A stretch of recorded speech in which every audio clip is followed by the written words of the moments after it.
It's another gorgeous night in Miami. Interleague baseball continues in the Magic City. The Boston Red Sox in town, and the first two nights have been a whole lot of fun. Inside Marlins Park, another big crowd as expected.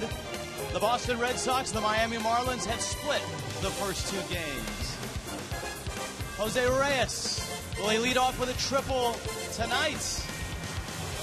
Can the Marlins keep the Red Sox down? Ricky Nolasco, Felix Doubront going for Boston. Hi, everybody. Rich Waltz, Tommy Hutton. This has been fun. The atmosphere in the ballpark, the games have been tight. Outstanding theater the first two nights. Well, we've had the roof open, great atmosphere, two really good games, very exciting. Lots of Red Sox fans in town, lots of Marlins fans on hand. I would look for more of the same tonight. Look for the Marlins lineup to change. Felix Doubront is left-handed, and Ozzie Guillen likes to go with a couple of right-handed bats that, ever since they've arrived, have just done whatever Ozzie has asked, and they're back in there tonight. Justin Ruggiano, Donovan Solano. Rich, Ozzie has no problem putting these two guys in the lineup. The 30-year-old Justin Ruggiano is well-traveled, you could say. Had bits and pieces with the Tampa Bay Rays in 07, 08, 2011. He was actually drafted by the Dodgers in 04, but he has done everything Ozzie has asked. He's played a nice outfield. And how about Donovan Solano? Put him at second, put him at third, put him in the outfield, put him at the plate. He's hitting .455. He's also 6 for 13 against left-handed pitching. He'll see a left-hander tonight. So there are the numbers on Solano. Oh, by the way, he's 4 for 8 as a pinch hitter, too. Justin Ruggiano, he's 8 for 20, couple of home runs. They're both, with their right-handed bats, in the lineup tonight. So Solano, Ruggiano are in. The roof, it is off. Wide open, and a gorgeous night in Miami. Ready for baseball? Ready for the Red Sox and the Marlins? It's coming at you. Felix Doubront, Ricky Nolasco coming up.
Crowd settling in to Marlins Park. First pitch about 5 minutes away. Red Sox and Marlins. Let's go out to center field. Craig Minervini. Jeff Conine. All right, Rich, thank you very much. A little breeze again we feel over here. Welcome, everybody. Good pitching matchup tonight. We'll see. At stake here is the series, and the Marlins looking to win their first on the homestand. Let's look at the matchup, and first of all, zero in on the Boston starter, Felix Doubront, tonight. Yeah, he's a tough lefty, second in the American League, second overall with 9.7 strikeouts per 9 innings. So he's a strikeout master and a road warrior. He has a 4-1 record on the road with a 3.31 ERA, 5.52 ERA at Fenway. So one thing that's going to be key for tonight is get him early, because he's not lasted more than 6 1/3 innings all season. All right, and as for Ricky Nolasco, he'll make his 13th start in this game for the Marlins, going after his 7th victory. It'll be only the second time Nolasco's taking on the Boston Red Sox. One thing you notice when you look at Ricky's numbers this year, he has now walked half as many men as he did a year ago. All last year he walked 44. He's already walked 22. Some of that is, I would say, Jeff, slightly purposeful. He is being careful. I've talked to Ricky a bunch of times about guys jumping him right off the bat, hitting that first pitch. He's being a little more careful, and as a result, maybe a few more walks are sneaking in. But it's not his M.O. No, it's not his M.O., and I think we've seen the last 2 or 3 starts him be out of the strike zone a little bit, hitting guys. He doesn't ever hit guys, hit the pitcher in one start against New York. So hopefully Ricky will get back in the strike zone on the corners like he was at the beginning of this year and get the Marlins a victory. All right, the righty Nolasco and the lefty Felix Doubront. The roof is open. The window panels are open as well. We're all set for baseball tonight. And the finale of this 3-game series will wrap up of the homestand. Lomo Mike for this game. We'll get his comments, but we're more interested in Rich and Tommy as well. Have all that coming at you. We'll see you after the game from Marlins Live, presented by Checkers.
Miami Marlins baseball on Fox Sports Florida, brought to you by Toyota. Visit your local Toyota dealer today for great deals on an amazing lineup of Toyota vehicles. Toyota, moving forward. By AT&T, the nation's largest 4G network. And by Papa John's. Right now at Papa John's, get any large pizza, even specialties, for only $12. Aerial coverage provided by Goodyear. Everything that Goodyear has learned making tires that go the distance inspires what they roll into yours. Goodyear, more driven. You are looking live at Little Jose waving to the blimp. Nice. And Little G's with him, his buddy, for the 3rd game of this series, Boston and Miami, Red Sox and Marlins. Ricky Nolasco getting loose. Nolasco making start number 13. Yeah, coming off a start, Rich, against Tampa Bay, a 5-1 loss. gave up 6 hits and 3 runs. Not bad, but he walked 4. And if you were with us on Marlins Live, you heard Jeff Conine and Craig talking about the unusual wildness of Ricky Nolasco. He's always been a guy who's been in the zone and attacks hitters. So we'll look for that tonight, making his second ever career start against the Red Sox. This is a Red Sox lineup that generally, historically, is patient.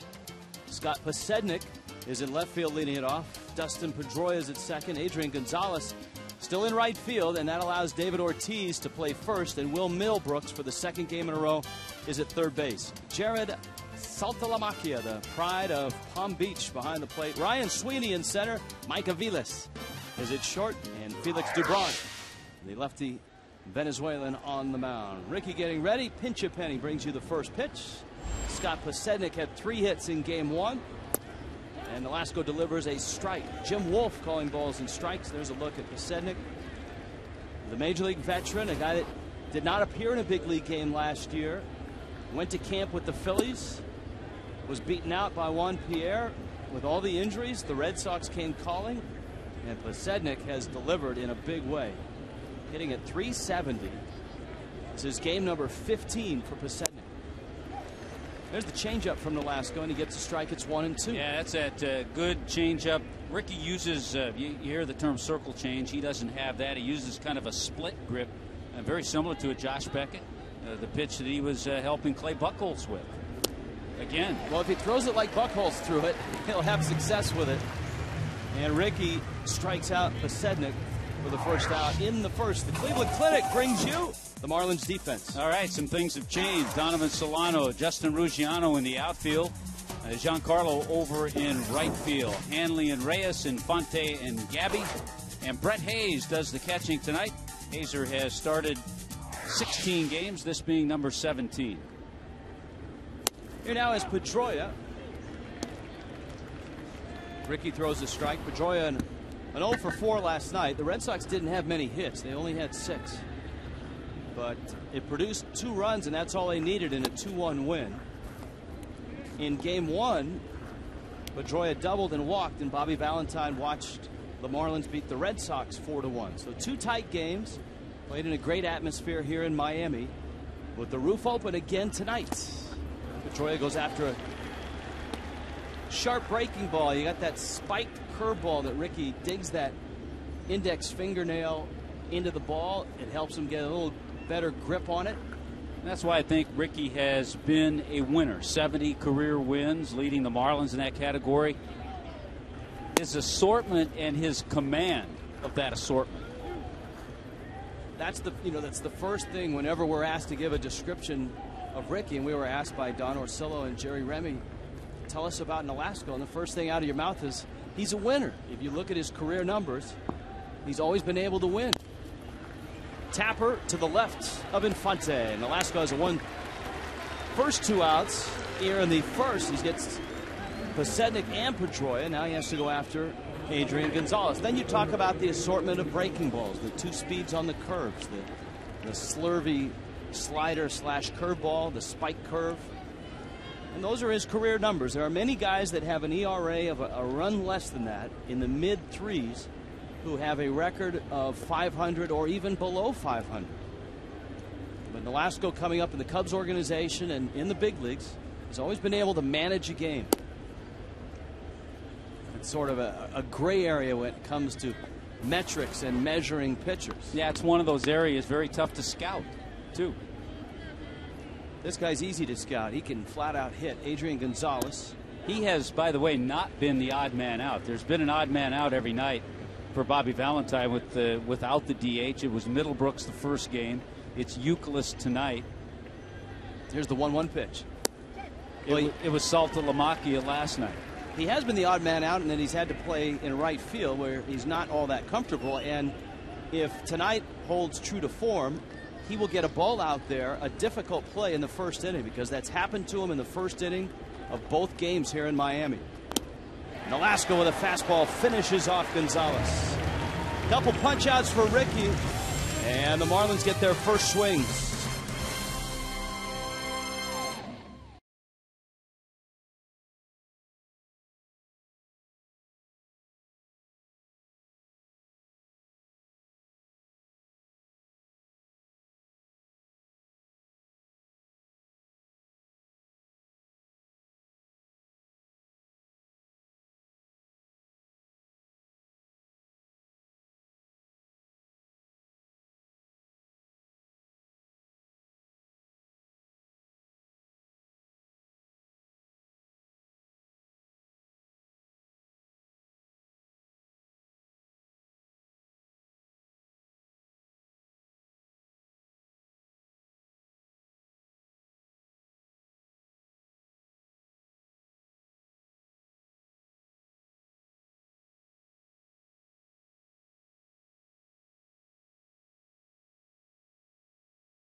It's open. Another pleasant night. Last week, sweltering heat, humidity would not have been possible. But I don't want to say a cold front, but the weather calmed down this week. And we get a look at a 24-year-old Venezuelan who's in his 8th year in the Boston organization and has had a real breakthrough this year. A surprise coming out of spring training. Felix Doubront. Signed out of Venezuela back in 2004. Actually, the same city, born and raised in the same city, Carabobo, as Carlos Zambrano. So very familiar with those names, and I'm sure Ozzie familiar with Doubront. We'll get a little more into him and his scouting report as we go on. I just want to hear you say that city one more time. Carabobo. Nice. Jose Reyes, Donovan Solano in left, Hanley Ramirez, Giancarlo Stanton in right. Omar Infante is slotted in the 5 spot. Justin Ruggiano backs him up, hitting 6th. Gabby Sanchez slides to 7. Brett Hayes gets the start with Ricky Nolasco hitting 9th. Jose Reyes has opened the first 2 games of the series with triples. And he takes inside, and as Tommy pointed out last night, there always seems to be one play that dictates how a game goes. And for the Marlins last night, it was the inability to get Reyes home after a leadoff triple. Yeah, it's one of those intangibles. You never know how things might change in the game had the Marlins scored that run. And so Reyes has back-to-back triples to lead off a game. Doubront misses, and it's 2-0. We told you last night, you look at Fox Tracks, that was a pretty good pitch from Doubront. That tied Reyes with Ichiro for the active lead in leadoff triples. Reyes pops this one up towards the blimp. And Pedroia makes the catch. No leadoff triple in this one. All right, we told you we would give you a scouting report on Felix Doubront, brought to you by Coventry Healthcare. Fastball has a natural cut to it. Change and a curve. The changeup, when it's on, is a very good pitch for him. And he has that kind of unusual step-off snap throw to second base. A lot of times we talk about the lefty with a good move to first. His is just average, but an unusual, pretty quick move to second base. Donovan Solano. And Doubront misses outside. Solano, who made a start and an impact on Monday night with a sacrifice fly and an RBI single. The Marlins jumped on Josh Beckett for 4 early runs, and Solano was a big reason why. And that's why he's back in the lineup with the lefty out there. Ozzie Guillen is not afraid to put him in against a Beckett. And tonight he faces Felix Doubront. The other thing, Ozzie's not afraid to sneak him in that number 2 spot. So against the lefty, what Ozzie did tonight, not only in starting Ruggiano and Solano, Donovan in the number 2 spot, and he moves Infante behind Stanton in the number 5 spot. Solano fouls it back. Now Donovan Solano is looking still for his first big league home run. But it would not be the first one in the family. As we told you last night, Jonathan, his older brother, who was called up to the big leagues in the same week, they met here in Miami when the Nationals were here, homered for the Nationals yesterday. And the Nationals just keep rolling, and they steamrolled the Blue Jays. Yeah, they won again today, the Nationals, so a 3-game sweep in Toronto. And everybody in the East falls another half game further back. The cute story about that, I asked Donovan if obviously he knew of his brother's home run. He said he'd seen it on the highlights. I said, did you call him? Did you talk to him? He said, no, his phone's all messed up because he's in Canada. He can't get through to him. You got to get that extended Canadian service. Yeah, well, spoken like a guy that played for both the Expos and the Blue Jays. And a good at-bat by Donovan Solano. You got to go with the no roaming fee. So if you don't, you get killed. So the up-to-date Tico standings figuring in that Nationals win. The Nationals have now won 6 in a row. Atlanta slides 4.5 back. They've got the Yankees tonight. The Mets are 5.5 back. They've got the Rays tonight. They beat them up pretty good last night. And the Marlins are 6.5 back. Look at the Philadelphia Phillies. 10 back. And here is Hanley. Ozzie Guillen in the papers today quoted as saying he's looking for more consistency from Hanley Ramirez. And though Hanley did have a couple of hits in last night's ball game, a couple of singles, Solano away from first. Hanley fouls it back. Yeah, the real puzzling thing, I think is the best way to put it, with Hanley this year, who's been as consistent against lefties and righties. He's had ups and downs. He's had some really hot streaks, but then when he's cooled off, you hope he puts together a hit here, a hit there. But when he cools off, he's gotten really cold. Yeah, the highs have been red hot, and that's where he's compiled his power numbers. 0-2. A little pop up, and Big Papi may have been able to get that when he was a Minnesota Twin and playing some first base. Mentioned the odd man out. Big Papi was the odd man out last night. So they've mixed and matched. Valentine has because of no DH. Euclid sitting tonight. You see sitting next to him John Lackey, one of the many Red Sox injured. Lackey next to Josh Beckett. In fact, Lackey's absence opened the door for Dubront to join the rotation.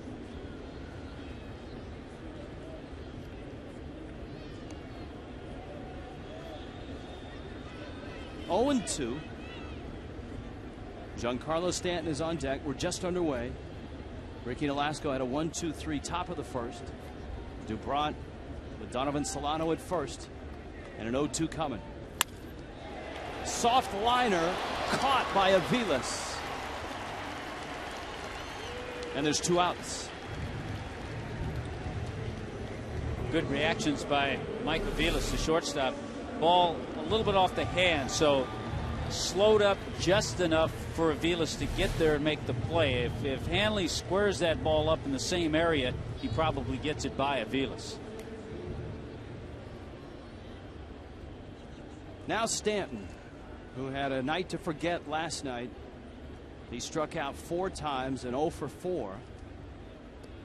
And he never really looked comfortable against Clay Buchholz. He had company. The Marlins had just 8 hits, and Buchholz punched out 9. He was dominant last night, and that was coming off his 4-hit shutout over Baltimore.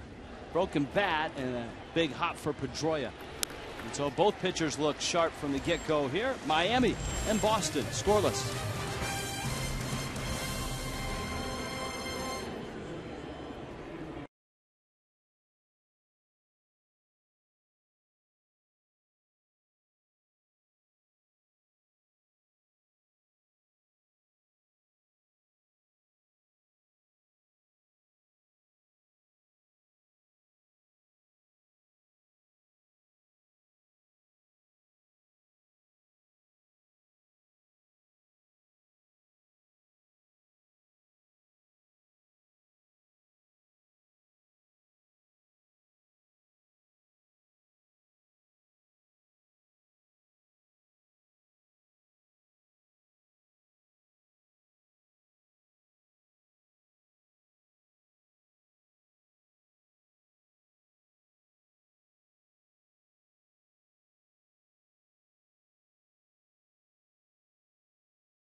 Telecast tonight in high definition. Look at that shot. Brought to you by H.H. Gregg. Terrific look as you walk down the aisle near the Red Sox dugout. Coventry Healthcare second inning. Ricky Nolasco was sharp. You go right out on deck there. Take some swings with Will Middlebrooks. He'll hit second behind David Ortiz this inning. Jared Saltalamacchia due up third. I think that's one of the features here at Marlins Park that is so inviting. The folks who have seats down in that area obviously are on top of things, but that makes every other seat much closer, even in the upper deck. Here's the 0-1. Today you and I had a chance to wander around the Diamond Club seats, which are the ones you're looking at right now. Those are the seats where you buy the ticket and all the food and beverage, any beverage, I might add, is all inclusive, and you can even wander down that aisle and take a look at the fish in the fish tank. Here's the 1-1 pitch from Nolasco, and he buries it down low to Big Poppy, the larger-than-life slugger who has had just an incredible run in Boston, 7-time All-Star, and does so much off the field as well. You know how every team, as that one's out of play, has an award winner for the Roberto Clemente Award. Well, that essentially is the team's nominee for the award. And then Major League Baseball will select one player from all the teams. And winning the Clemente Award is a big deal. That's a player that goes above and beyond in the community, gives back not only to the community, but to the game itself. And Ortiz won the Clemente Award last year. Here's the 2-2. Ricky sails that one out. That split change didn't quite split. And it's 3-2.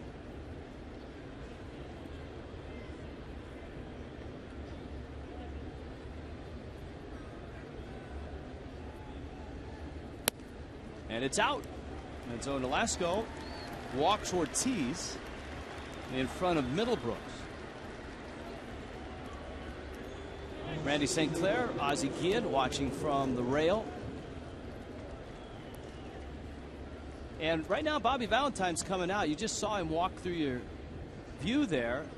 He wants to make sure that Ortiz is okay. Ortiz kind of grimaced after one of those swings. He had that big cut on the pitch that he fouled back.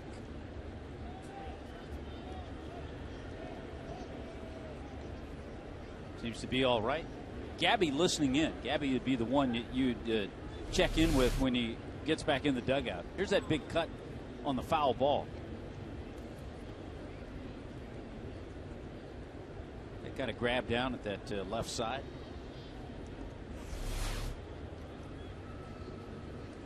Will Middlebrooks awaits a pitch. And he checks his swing on a fastball that misses in. And it's 1-0. Middlebrooks, the young third baseman that has just arrived. He's only 23. Top prospect in the Red Sox system for the last couple of years. Breaking ball, and he pops it into shallow center. Ruggiano trots in and makes the catch. So there's an out, and here comes Saltalamacchia. The next Corona Light Marlins watch party Saturday night at Scotty's Landing in Coconut Grove. That sounds like a fun place. Marlins and Rays are on the big screen at 7:15. Prizes, Billy and the Energy Team. Maybe Cliff Floyd will stop by. Take advantage of Corona and Corona Light specials throughout the game. Marlins baseball got you covered. We're trying to get Cliff out and about, and you know, any places in the Grove are nice. So Scotty's sounds like a really nice place. Saltalamacchia now, and he takes a strike. Saltalamacchia turns and asks maybe if that was out. Jim Wolf working a home plate, and of course his brother Randy still pitching in the big leagues. There are umpiring brothers, of course, the Welkies, and then there's the Wolves. One umpires and one pitches, but they can't do it in concert.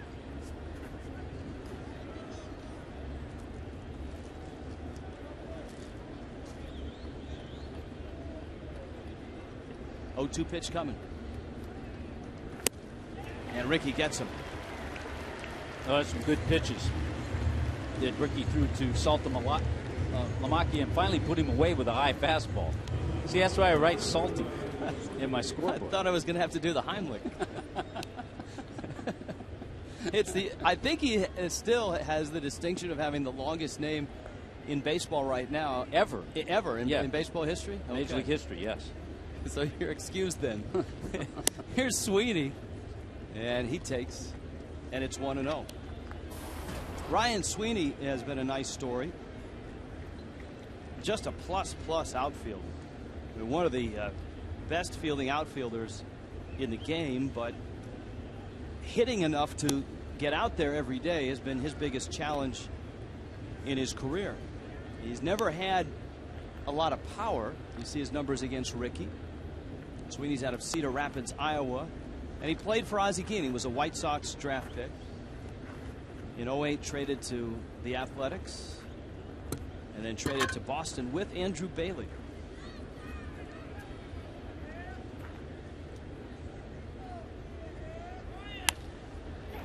Lifts a fly ball to left.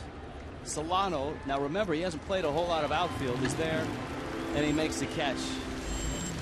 Scoreless ball game in Miami.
Presentado en SAP por Coventry Healthcare of Florida. Live shot from the Goodyear Blimp. You can see folks just pulling up to the top of the parking garages. When you get here in the bottom of the second inning, you're up there. There are still some spots available. Coventry Healthcare second. As Ozzie Guillen said the other day, not enough Loviste around with Bonifacio injured. And the Marlins are hopeful to get that full Loviste back close to the All-Star break. Yeah, you like to see that Loviste a little bit more too, with the runners in scoring position with more base hits. Omar Infante, Justin Ruggiano, Gabby Sanchez. Infante lifts a pop up first base side. Now Ortiz is back. Pedroia is over, and it lands out of everyone's reach.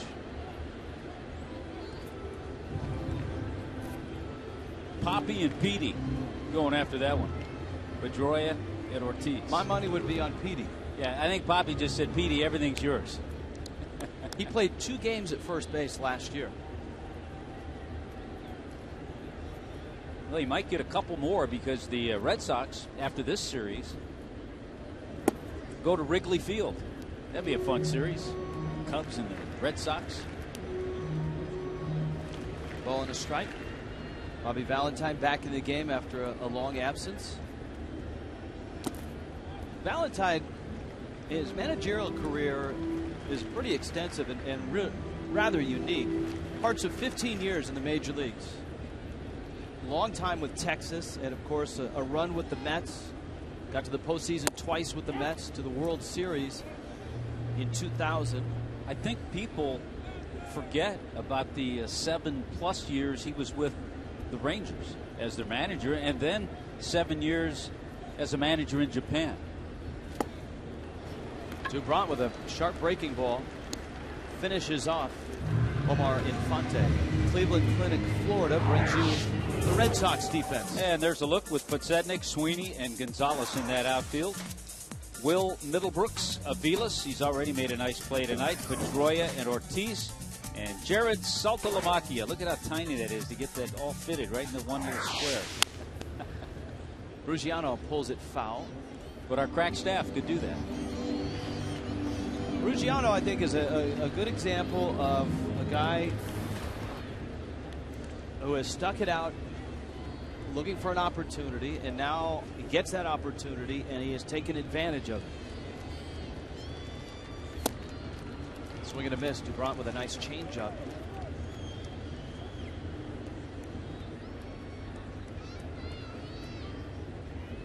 Dodgers draft pick, 25th round in 2004. Traded to the Rays in 06. Got to the big leagues for just 7 games in 07, 45 games in 08. But he was really buried. The Rays had some talented outfielders with Crawford and Upton. He put in his time even before he was drafted. He went to junior college, Blinn Junior College in Texas, and then went to Texas A&M. And one of those guys that put up impressive numbers. That's how he climbed the ladder in the Dodgers organization and the Rays organization. But he was stuck in AAA. He spent parts of 5 years at AAA Durham. He probably knows Coach K on a first-name basis. The 2-2. Changeup fouled at the plate. In his career minor league average, a .295 hitter and a .376 on base percentage. The tough thing about a guy who's traveled in that direction is that sometimes, and that's why you'd like to see a guy like Ruggiano get an opportunity, sometimes they get labeled. And they get labeled as a really good 4A player. 4A meaning, well, you're a little better than AAA. You've proven you can hit there, but you haven't shown a whole lot at the big league level. Well, the main reason a guy like Ruggiano hasn't, he's never really gotten that opportunity. 2-2 coming. It's a high pop. Aviles and Pedroia. Aviles calls him off and makes the catch. So Dubron has given up just a walk so far. This copyrighted telecast presented by the authority of the Miami Marlins may not be reproduced or retransmitted in any form. The accounts and descriptions of this game may not be disseminated without the express written consent of the Miami Marlins. Gabby Sanchez now.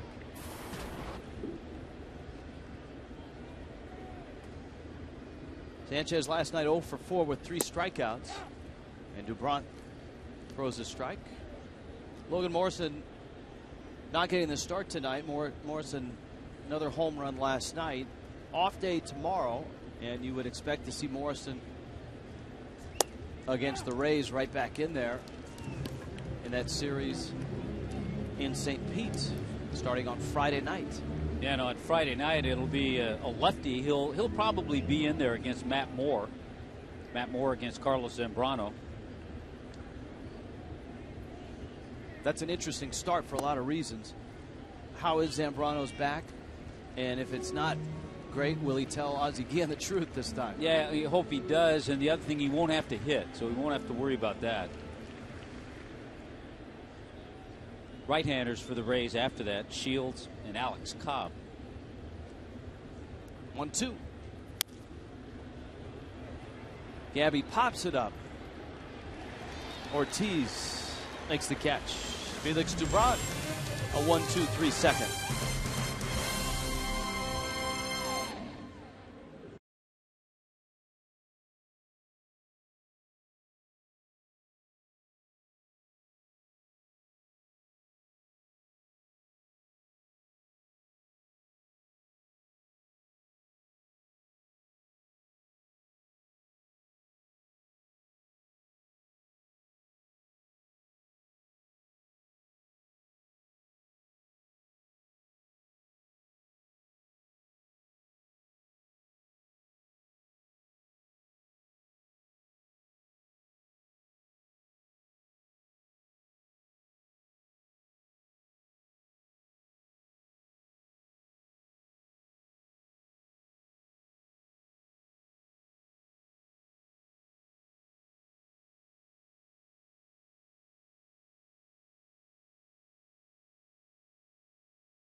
Some fun.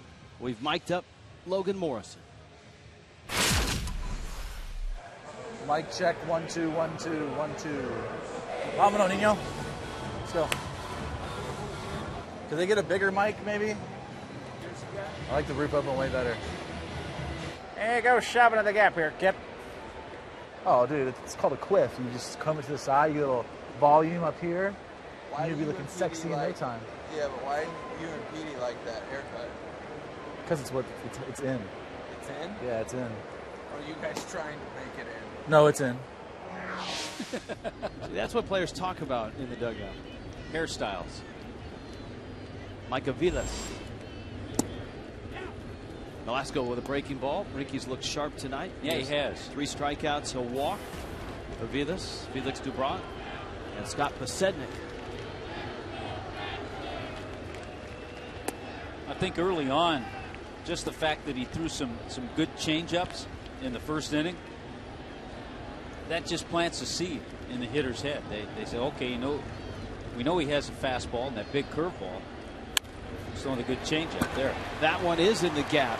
Ruggiano got there to cut it off, but boxed it once he got there. And Avilas is in at second. Whether that'll be a single and an error or a double, it's hard to tell. Ruggiano was deep, and I would have been surprised if Avilas would have tried to get there, even if he didn't drop it, but it is going to be a single and an error.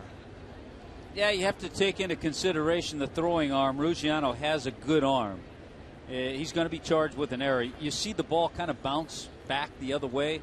The outfield grass is still, as we've talked about, a work in progress and not easy for outfielders on both sides. So a single, E8, and that allows Dubron to attempt to bunt. Drops it down. Hayes will pick it up. Fires to first in time. And the Red Sox execute. Dubron looked like a seasoned veteran dropping down that bunt. Avilas is now at third base. And Posednik is coming up. That was a great job for a guy who doesn't have many opportunities with the bat. I mean, he made that look easy. That's his first ever professional at bat in any level, from the minor leagues to the major leagues, and he made it look pretty easy. Infield's back with 1 out, and Posednik takes inside.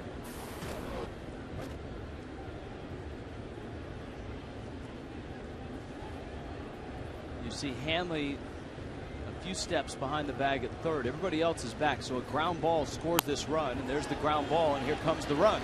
Fonte looked at the plate, and he goes to first, and Boston is on the board. Well, it just makes the first thought I had. It makes you think back to last night. I know we're not supposed to do that, but it shows you how easy it is early in a game with the infield back to get that run in from third base. Ball wasn't hit hard at all, but the key, Posednik made contact. Just rolled it out to second base. Easy run. The Red Sox have a lead.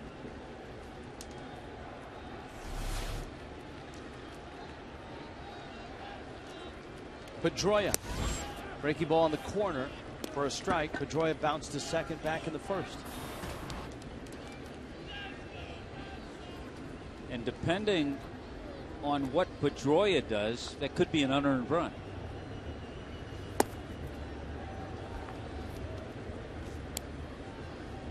Ball and a strike to Pedroia.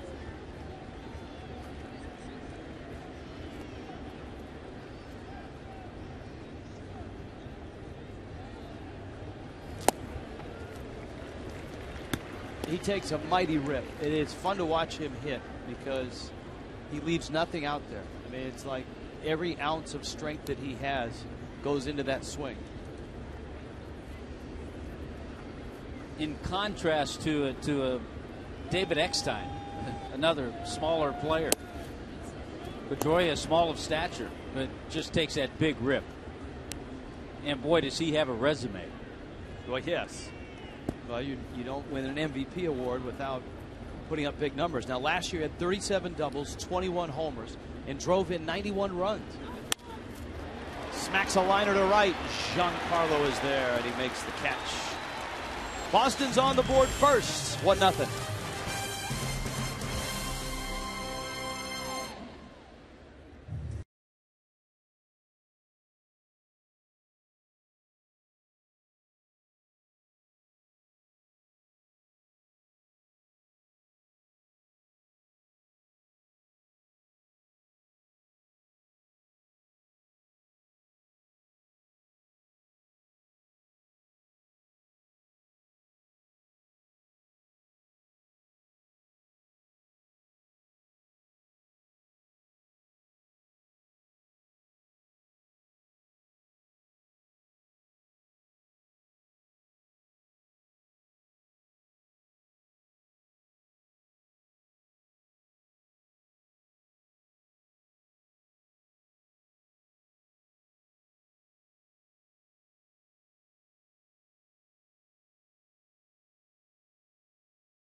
The next Jiffy Lube Friday Night Live is coming up on the 22nd. The Marlins and the Blue Jays, after the game, head to the West Plaza for a live concert with the Spam All-Stars, presented by Heineken Light.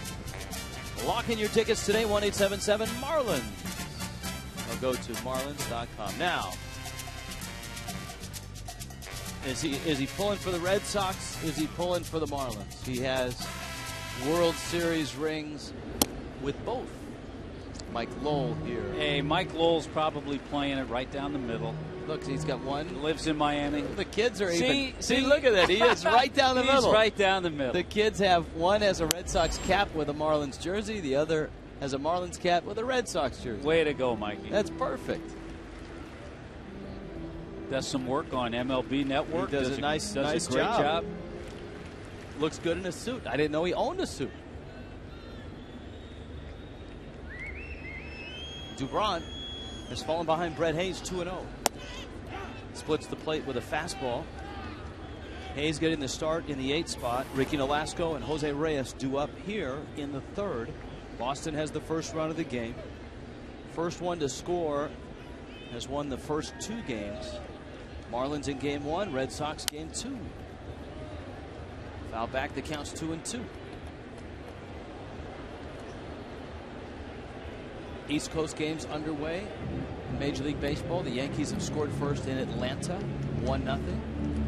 Hiroki Kuroda against Tim Hudson in the bottom of the 2nd. I think the Yankees trying to sweep that series. The Braves in a little bit of a tailspin. Remember, they had an 8-game losing streak about 2 weeks ago. They've lost 3 in a row. 2-2.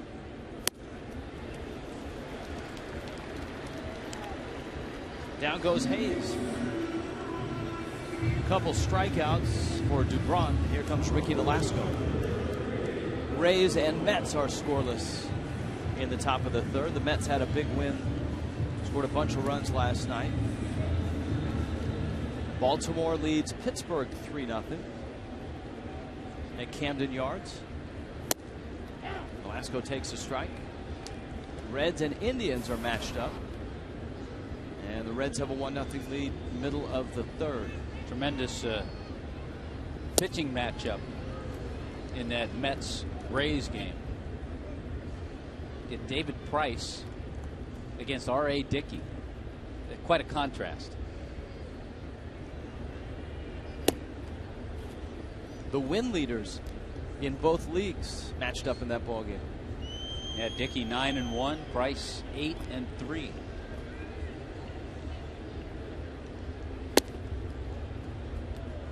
Nolasco takes and the count goes 2-2. Dubron kind of popped off the mound thinking he had a strikeout.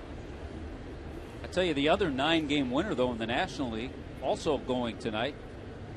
Lance Lynn, the Cardinals, 9-2, going against the White Sox and Jake Peavy.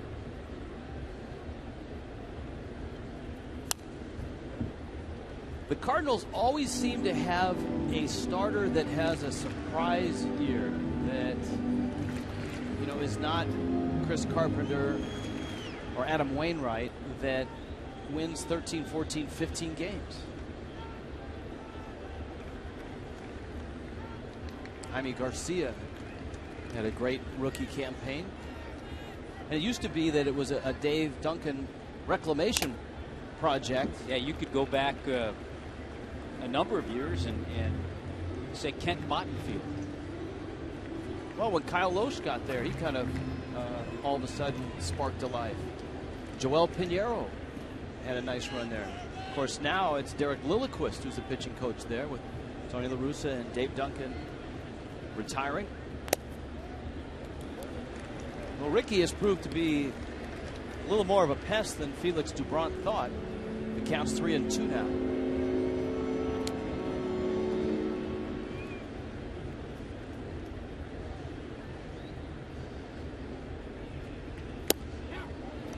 Struck him out.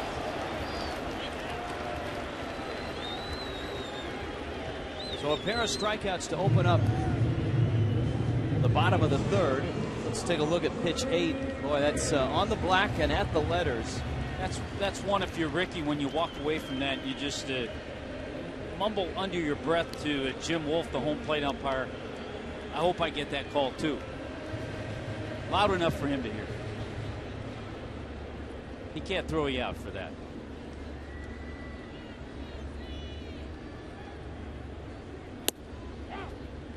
Reyes takes a strike. Reyes popped out back in the first. Now, I told you Reyes and Ichiro tied for the active lead for leadoff triples, which got us to thinking, who's the all-time leader? And in researching it, one of our crack staff researchers, Mitch Smith, went back. Since 1974, when they started keeping detailed stats, 21 is the all-time record. So Reyes is at 15, Ichiro's at 15. That's within reach. I know it's not as sexy as leadoff homers. Ricky Henderson has that record.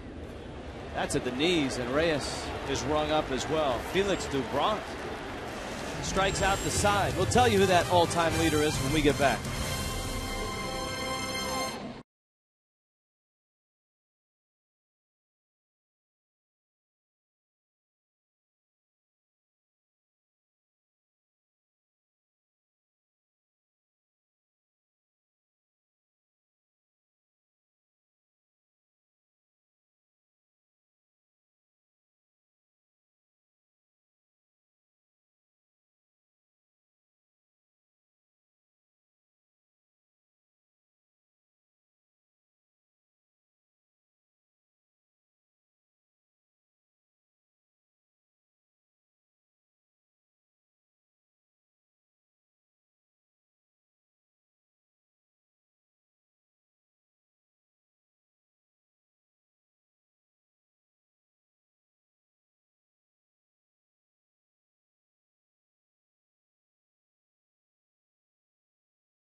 Fourth inning, 1-0, Red Sox on top. Where in the world is Craig Minervini? Craig?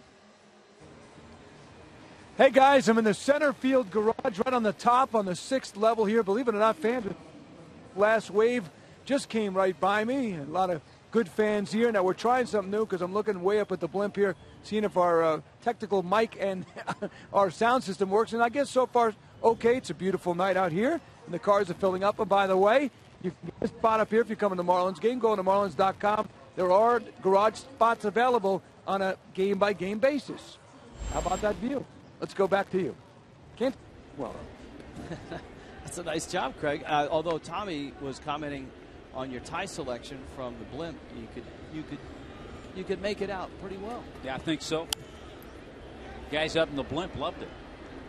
They gave him the thumbs up. Adrian Gonzalez fouls it off. David Ortiz, Will Middlebrooks to follow. It's the fourth. It's 1-0. Boston's on top. I know I left you in suspense with the leadoff triples stat. I'm on the edge of my seat. You want to take a guess? Because I'll give you a couple of hints. I'll bet you get this guy. Speedy outfielder. How about a Bake McBride or a Lonnie Smith? It's the same era. So you're close. Liner. Oh, yeah. Hanley.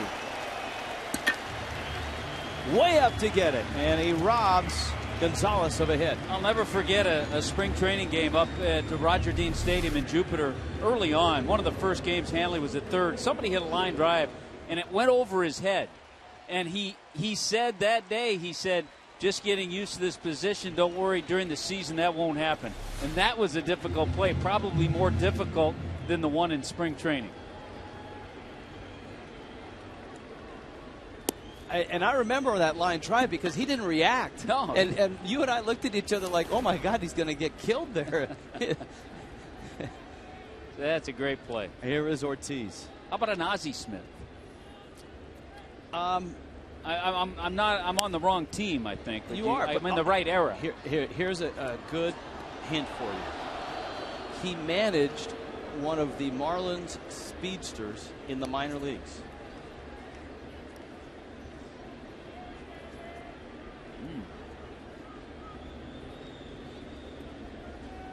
Dave Berg? You're a funny guy. No, here's the 0-2.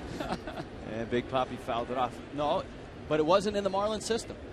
It was when that player was in another system. See, now you've confused me. No, because you're the one that told me this guy managed him. Because he's a good bunting instructor as well.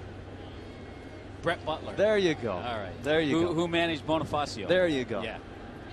Brett Butler was an outstanding bunter. 21 triples to lead off a game. That's the all-time record since they were keeping records, which is 1974.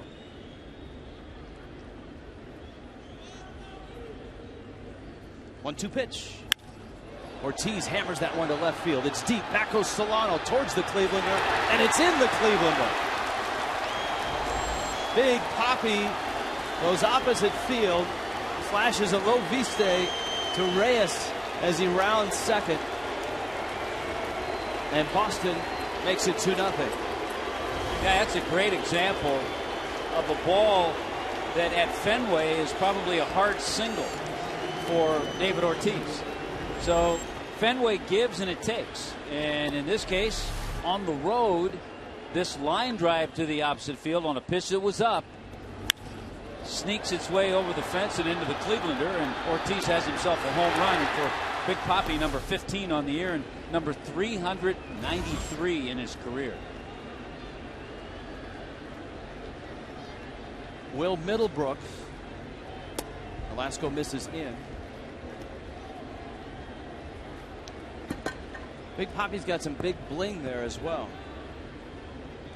I guess that the side or the back, I think everything's okay. Yeah, no kidding. Bobby Valentine's not worried now. Well, he decided I don't want to hurt this side, so I'm not going to pull it. And he drives it impressively out of here. Is that the first left-hander who has homered to left field in this ballpark? As far as I can remember, yes. All right, some trivia. This one's sponsored, unlike our unofficial trivia. AT&T happy to flip the phone. Who had more career runs batted in? Carl Yastrzemski, the guy calling ice cold beer, or Ted Williams? Now that's a great ballpark sound. That must be Lomo's mic. I'm gonna say, obviously you have two choices, and I made this comment the other night in a trivia that you could have used Ted Williams, but Ted Williams walked so much, and remember he missed 4+ years to the military, almost 5. So I'm going to say Yastrzemski.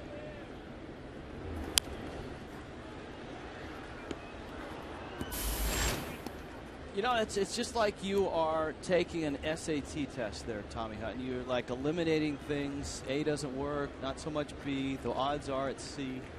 That's good work there. Here's the 0-2. Did you take a course in like trivia answering?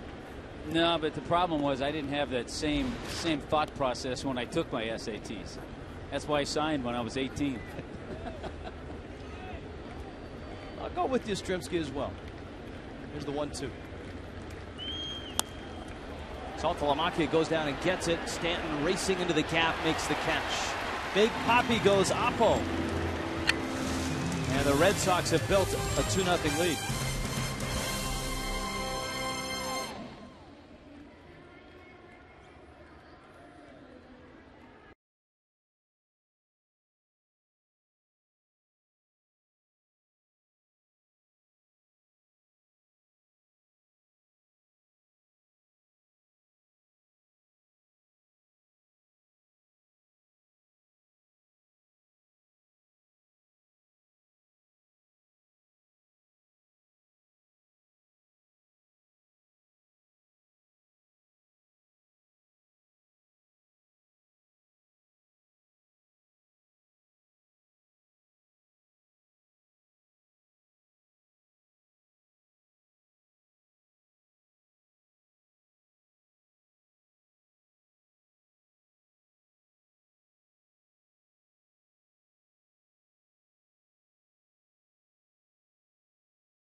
Bennett Auto Supply. Our prices bring you in. Our people bring you back. By 5-Hour Energy. 5-Hour Energy fixes tired fast. And by Coventry Healthcare of Florida. Lighting the way to better health. Live shot from the Goodyear blimp high above Marlins Park. David Ortiz lining one into the Clevelander. And it's a 2-0 lead for the Red Sox. And the Marlins, second time through against Felix Dubron, Donovan Solano, Hanley Ramirez, Giancarlo Stanton. And Dubron has been outstanding. He has struck out 4, including the side in the 3rd inning. He's walked just 1, and that was Solano back in the 1st. And he sails one outside. Cholula Hot Sauce Spotlight. Barranquilla, Colombia.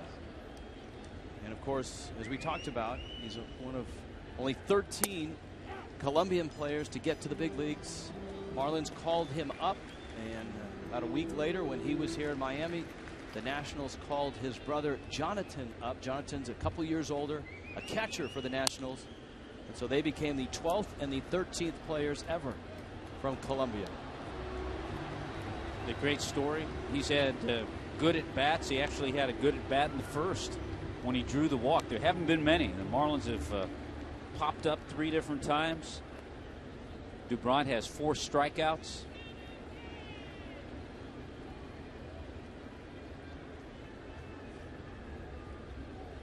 One, 2. Got him on a breaking ball. And so all of a sudden, Dubron has struck out 4 in a row. Here comes Hanley Ramirez, and here comes the AT&T trivia answer.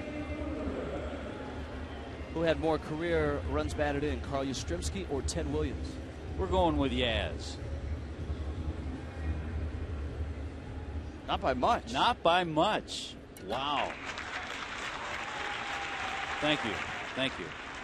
But I'm surprised that it was that close.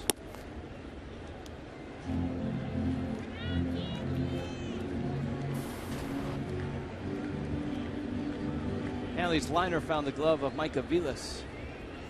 Red Sox shortstop back in the first.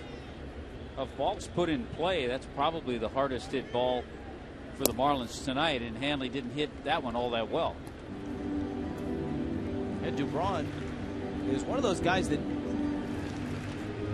he's not overpowering, but you can tell guys are not picking the ball up right now because they're not getting great swings. As you noted, they're not barreling the ball up.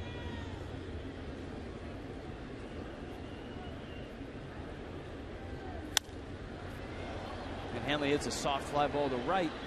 Gonzalez is over, and he makes the catch.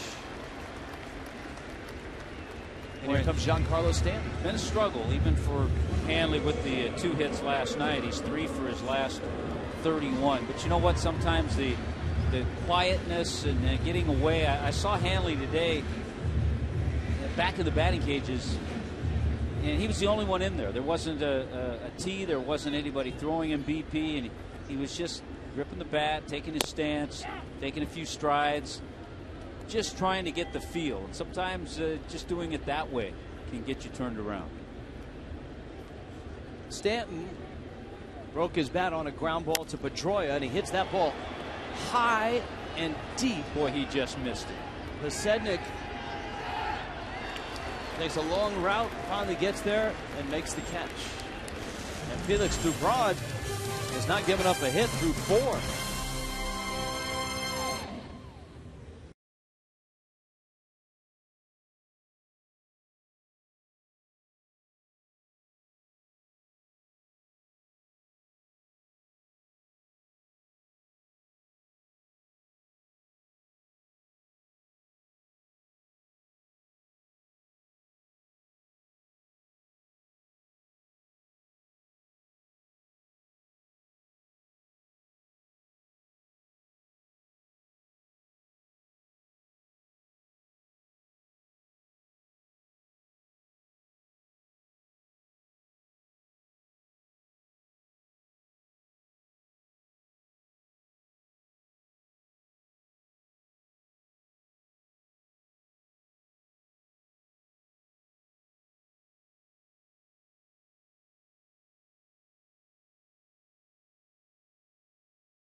Stats. Jose Reyes, last 12 games hitting .340. Just as the Marlins are counting on Reyes, you can count on Just for Men Auto Stop 4 foolproof results.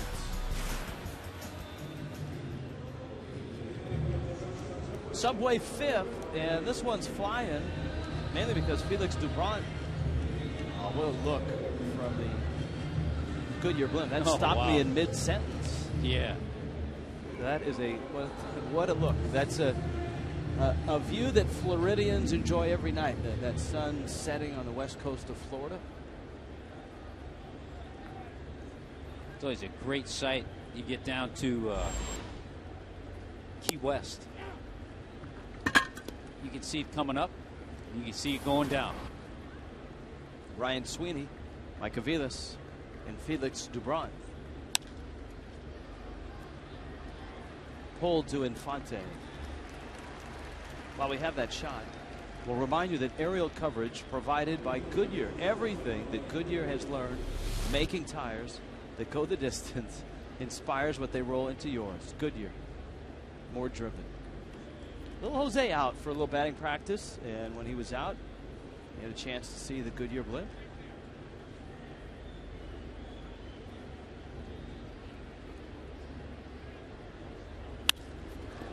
Smacked to the left, and Solano is there, and he makes the catch. I don't know if Donovan Solano's feeling real comfortable, but feeling a little more comfortable the more reps he gets in the outfield. That's not an easy play. Kind of a hooking, sinking type line drive ball, hit very well. Well, when asked about putting him in left field, Ozzie again said, no worries, he's a baseball player. And baseball players can figure that kind of stuff out. That's a great lesson. I know you and I have talked about it a lot, especially on Kids Sunday. For kids, if they have the opportunity, play as many positions as they can.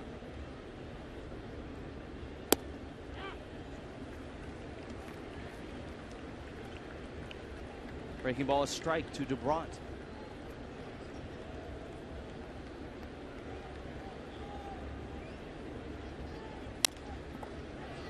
Over to Lasco. Infante races in, short hop pick, 6-pitch inning.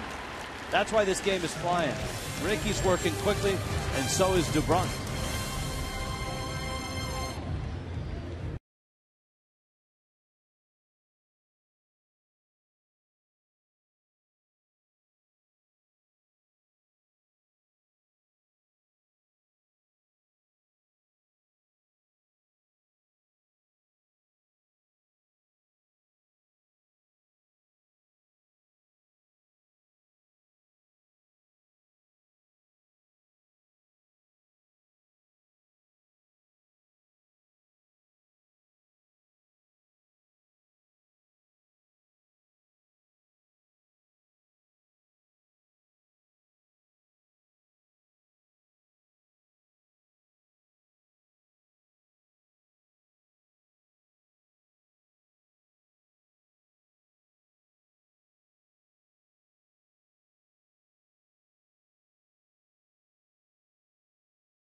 Miami Marlins Béisbol en español es presentado en SAP por Toyota.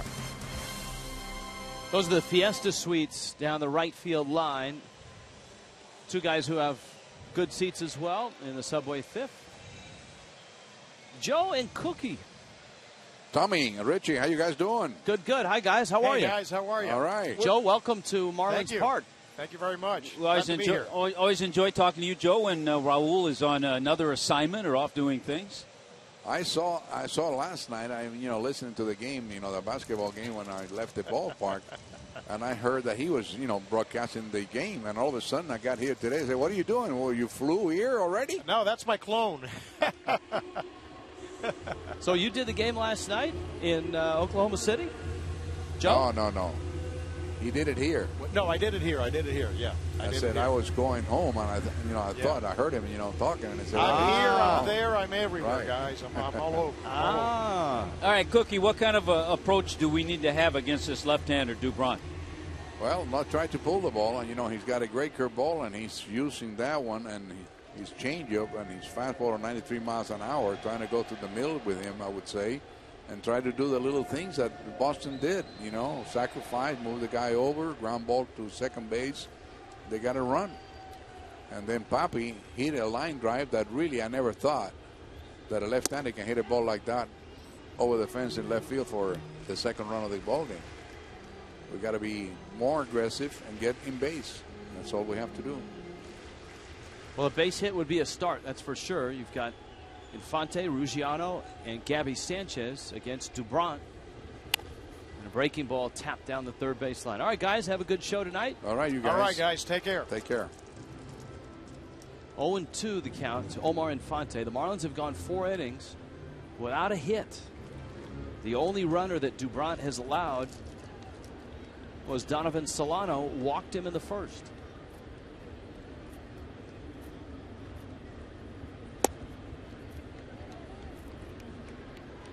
Looked like a cut fastball that misses in, and it's 1-2. Talked about that pitch on the scouting report. But he's mixed it up very well. And that's why you haven't seen a whole lot of. He cut it. That time he turned it over a little bit, a little two-seamer. He was their minor league pitcher of the year back in 2010 between AA and AAA. Got knocked around against Washington his last time out. That one is hit hard to center. A little too hard. It holds up for Sweeney, who was there to make the catch. That's amazing. You look at a guy in his last outing against the Nationals. Gave up 8 hits and 6 runs in just 4 innings. Of course, the Nationals have been doing that to a lot of pitchers. The way they've been hitting, the way they've been playing.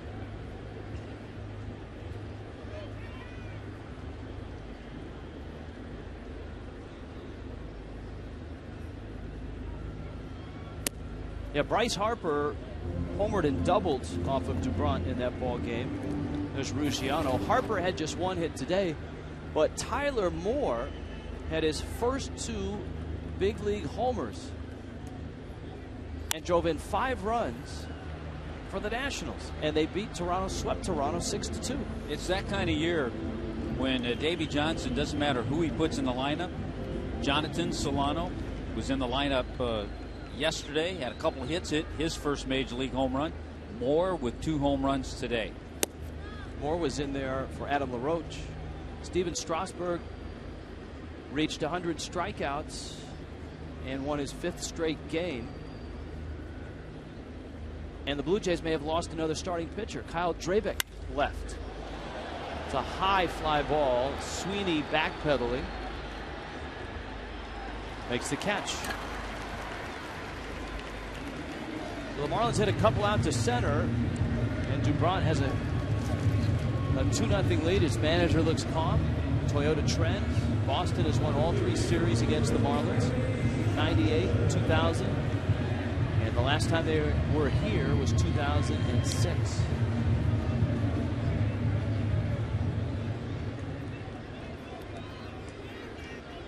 Gabby Sanchez now has popped out. And Dubront now with what Cookie was describing, that curva buena, although that one barely on the radar in terms of the strike zone. Been a few high strikes called. Pretty consistent, though. Yeah, and you would think, I was just thinking about it, the fact that Jim Wolf's brother is a pitcher, he might have a little more liberal strike zone, a little more of a strike zone that would favor a pitcher. Subconsciously, of course. Consciously, he'll never have to make that decision when his brother is pitching, because they do not allow him to umpire behind home plate when Randy Wolf is starting. What really would be a dilemma would be if his brother ends up in someone's bullpen, and then what do you do? Because if he starts the game behind the plate and he's not pitching and he comes out of the bullpen, do you change umpires at that time? Boy, Dubront just dusts off Gabby Sanchez. 5 no-hit innings from Felix Dubront in Miami tonight.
Welcome back as we go to the top of the 6th inning. The Marlins with Justin Ruggiano in center field and Donovan Solano in left field. Two guys who haven't played very much at this park. Of course, Solano is brand new to the outfield just by itself. So how do you get used to the outfield? They say fungo balls not as good, but one way they do it is batting practice. Show you what I mean tonight. Justin Ruggiano before the game goes out to the outfield. He says seeing the ball come off the bat in a regular game type situation is very helpful.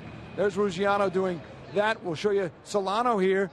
And the next one comes off hard, and you can see how he raced back and goes a little more full speed than your typical guy in batting practice. And Donovan said the key for him is the line drive, and he just had one in the last inning. He said that's the one he praised that it's a pop-up because he's only played a couple innings in the minors, and now 4 starts in the outfield for the Marlins in left field. New position for him. He said the line drive is the toughest. For Ruggiano, he says the key here, a lot of room, try to pick it up off the bat as quick as you can and follow it. And Justin says center field is his most comfortable position. Guys? All right, Craig, thanks. Scott Posednik at the plate. Top of the order for the Red Sox. Pedroia and Adrian Gonzalez to follow in the 6th. 2-0 Boston. And the story here tonight is Felix Doubront. Posednik just slices that one into center field, serves it in there for a base hit, and obviously he pulls out the apparatus to put on his hand, and he's a threat to be running now. I'm not sure what he was trying to do with that. I think he was trying to slap it somewhere. I don't know if his thought was to slap it into center field. And all worked out perfectly for Scott Posednik. And again, that's one, do you write it down as a bunt or as a half swing? And there's the little mitt that he's fashioned for himself to protect his fingers and his thumb on that left hand when he slides head first. Now Bobby Valentine could be real creative here. It's a 2-0 Red Sox lead in the top of the 6th. He's got Pedroia, who obviously can handle a bat in any situation, and Posednik, who is an accomplished base stealer at the big league level. He's 4 of 5 this year. And that one is wide of third. You know, the thing about Pedroia, you were talking last time he was up about for his stature, the type of swings that he has. Very aggressive, big swings. But even with that, he came into this year 269 career strikeouts, 301 walks. So he doesn't strike out a whole lot. Puts the ball in play. Now you find him on that list always the toughest hitters to strike out. But usually the guys on that list don't have any power. Right, and they don't have the big, they got the come out of your shoes Placido swing. Polanco swing. Yeah, absolutely.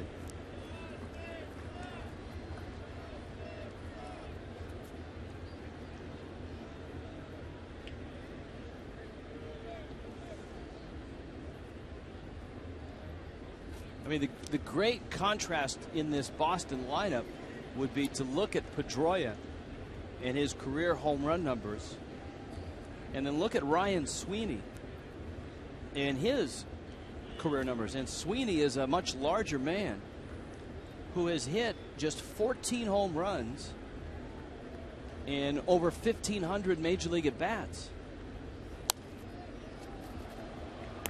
Pedroia fouls that one back. Pedroia, and I'll bet you he struck out more too than Pedroia. Pedroia grew up in Woodland, California, which is just outside of Sacramento. Went to Arizona State. Sweeney, safe to say, not part of the laser show. No. But has struck out fewer times than Pedroia. Yeah, Sweeney's just an interesting guy because, I mean, statistically, he hasn't hit a lot of homers. He's a much bigger guy. And as you look at the Nissan leaders of the game, strikeout rate, active leaders, Pedroia, there's Polanco, Pierre, there's a Molina on that list, and Omar Vizquel is still playing. Into right field, base hit. Stanton picks it up. Posednik stops at second base. And Pedroia has his second hit of the series. And now Boston is set up with Gonzalez, Ortiz, and Middlebrooks coming up. Oh, a really nice situational hitting. And you love to see that because it's something that the Marlins lack. But to see that hole open on the right side with the base hit of Podsednik, and you could tell that Pedroia was trying to shoot a ball as hard as he could in that area, and that's just what he did. Now Gonzalez, who was lined out, struck out. He pulls a ground ball into right field. Podsednik around third, coming home. Pedroia is going to get to third. Holding first is Gonzalez. It's 3-0. Adrian Gonzalez knocks home his 34th run. Boy, and that snaps an 0 for 16 for Adrian Gonzalez. He'd been 0 for 5, 0 for 7 in this series. And 0 for 16, and that base hit snaps that. And with Podsednik's speed, he came across the plate easily.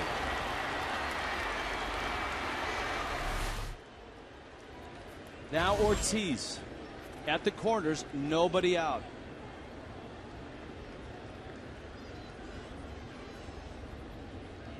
Ortiz homered to left his last time up. Drives this one to left center.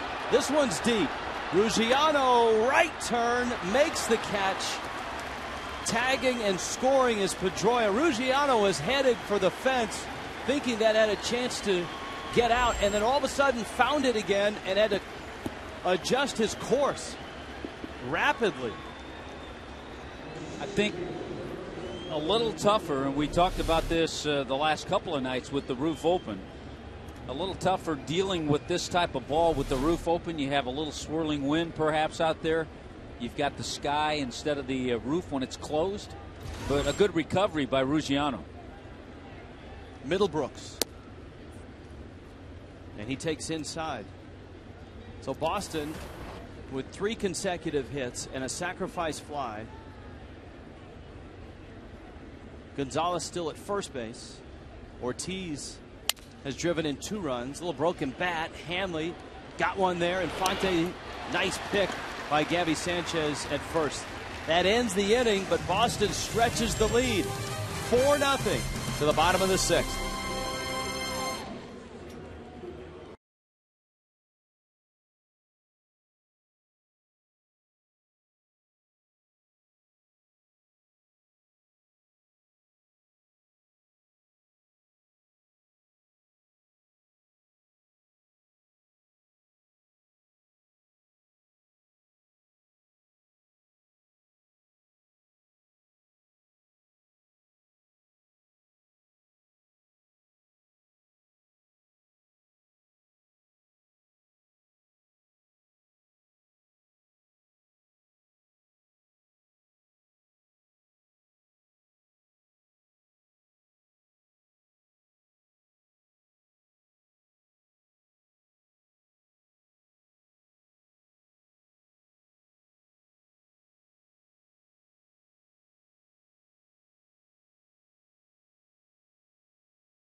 Coors Light freeze cam.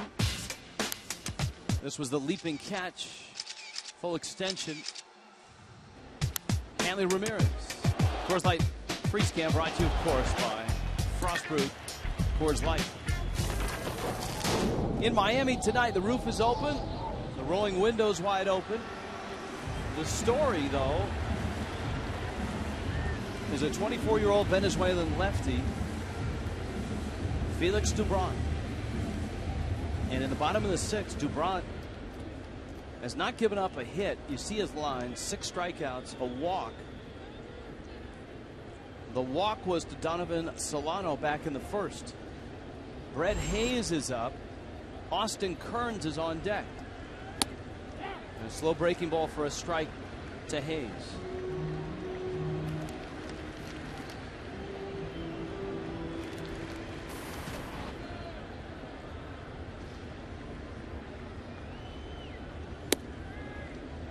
Well, the other thing, Rich, just looking back about this homestand, the Marlins have been out homered 11-4.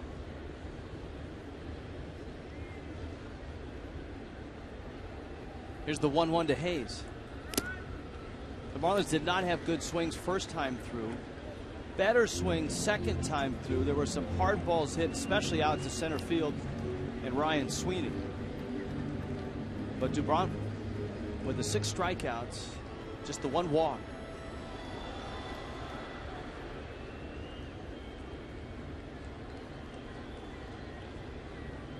There's 1-2 to Hayes. Check swing. The appeal to first. No swing. Darrell Cousins. And also on the homestand, the numbers, when you just start adding them up, are not good at all. 6 games on the homestand, the Marlins have scored 2 runs or less. And I'm not including this one yet because it's not over. This would be less. Swing and a miss. And Hayes was way out in front. And Dubron continues to dominate Miami. He's got an out in the bottom of the 6th. The last no-hitter for the Red Sox, Jonathan Lester, back in 2008, May of 2008. We were talking last night about Clay Buchholz and the no-hitter he threw in 2007 against Baltimore. Saltalamacchia out to talk to Dubron. And the Marlins are going to pinch hit for Nolasco here. Austin Kearns, who hasn't had a whole lot of playing time since coming off the disabled list. And it was apparent in his first game back from the DL that hamstring is not 100%. He had trouble running. He takes a breaking ball for a strike. Dubron's done it with a variety of pitches. That good, sharp curveball has been there from the very start. He almost looks like he can throw that curveball and changeup over the plate anytime he wants, and then surprises the hitters with the 93, 94 mile-an-hour fastball. Some cutters, some he two seams and turns it over a little bit to righties.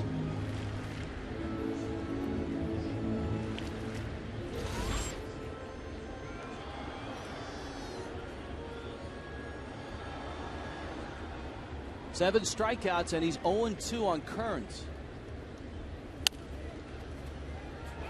And that's foul behind the bag. Middlebrooks over to get it.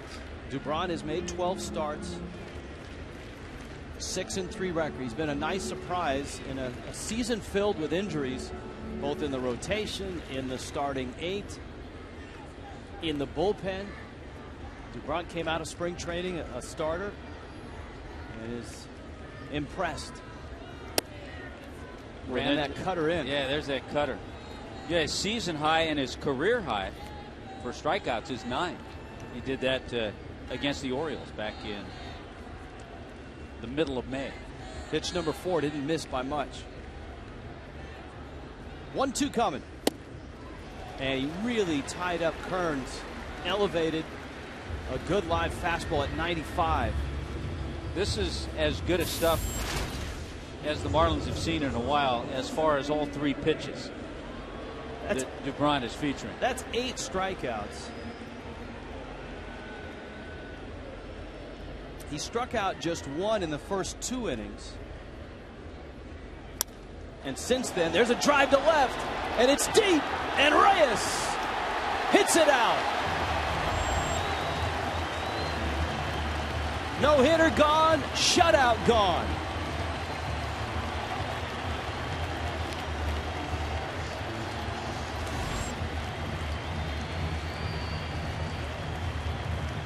And the Marlins are on the board. Reyes hits his 2nd of the season.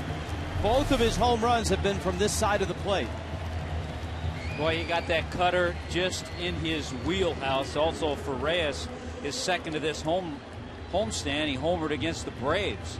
But this one, remember the first one bounced on top of the fence and went out. This one was well hit. And a nice souvenir for that fan out there. So the first hit and the first run. And here is Solano, who has walked and struck out. And we'll see if this does anything to shake Dubron out of what clearly has been that zone that many people talk about. He certainly has been in it.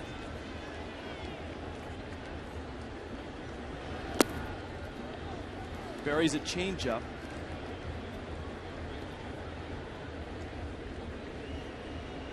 Two and one.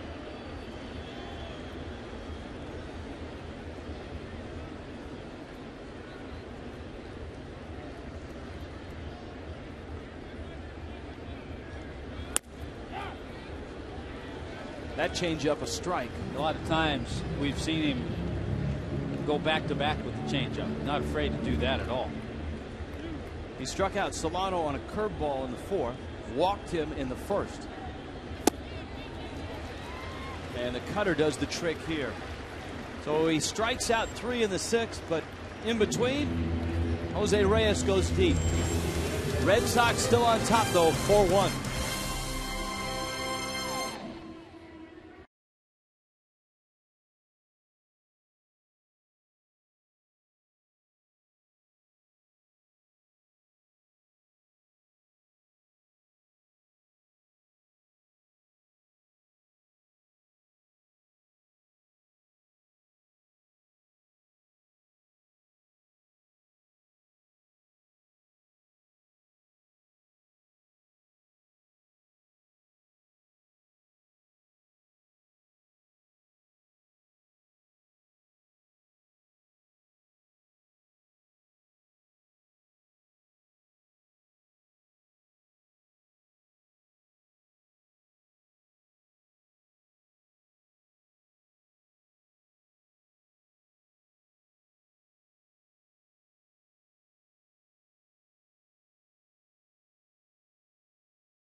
This July, don't miss the biggest event of the summer. Baseball's greatest stars battle for home field advantage in the Fall Classic. The road to the World Series begins with the 2012 Major League Baseball All-Star Game. Tuesday, July 10th, 7:30 Eastern, 4:30 Pacific on Fox. Jam Lexus with the backdrop, the view from the Goodyear blimp.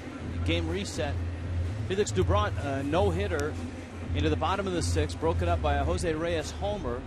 But the Red Sox have built him a nice 4-1 lead.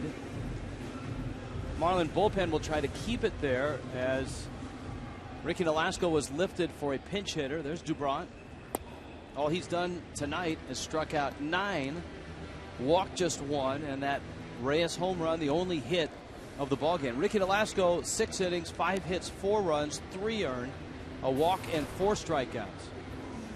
And here's Chad Godin. You know, we saw Chad Godin the other night getting his work in down to the bullpen, because the last time that Godin pitched in a game, he threw a lot. He threw 4 2/3 innings against the Rays. So he's recovered from that, ready to go. Here is Will Middlebrooks. Or excuse me, Jared Saltalamacchia. He takes a fastball and fouls it back out of play.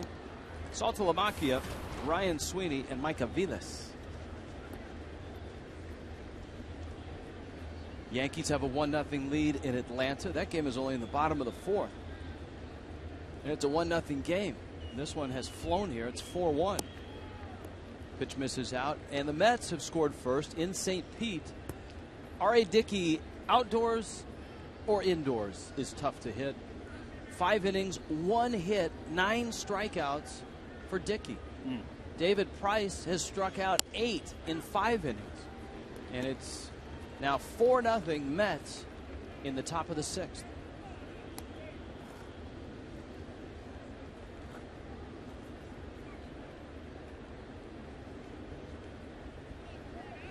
Go down to Saltalamacchia, and he fouls it back to the screen.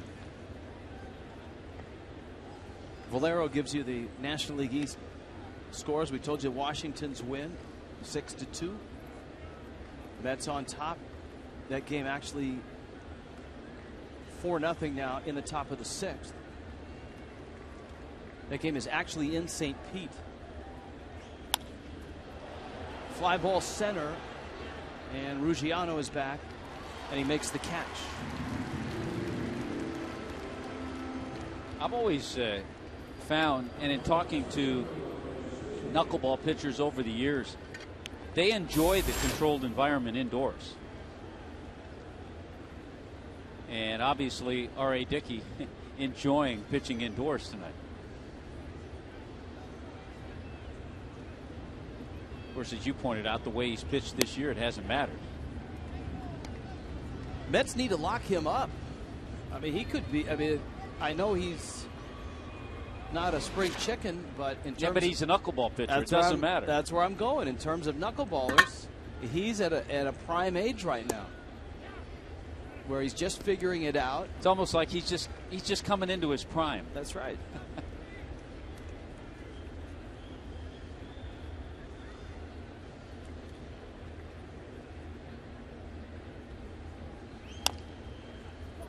Sweeney gets jammed. Infante has a couple of hops.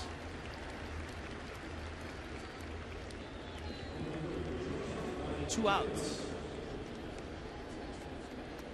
Marlins hit the road to St. Pete, traveling tomorrow. Game Friday night, game Saturday night, and game on Sunday. And as a reminder to our viewers, the game on Friday will be on Sun Sports. It will be the Rays TV crew. Saturday night will be on Big Fox, Fox over the air. And Sunday will be on Sun Sports with the Rays television crew as well. Matt Moore, Carlos Zambrano on Friday night. Aviles takes a strike.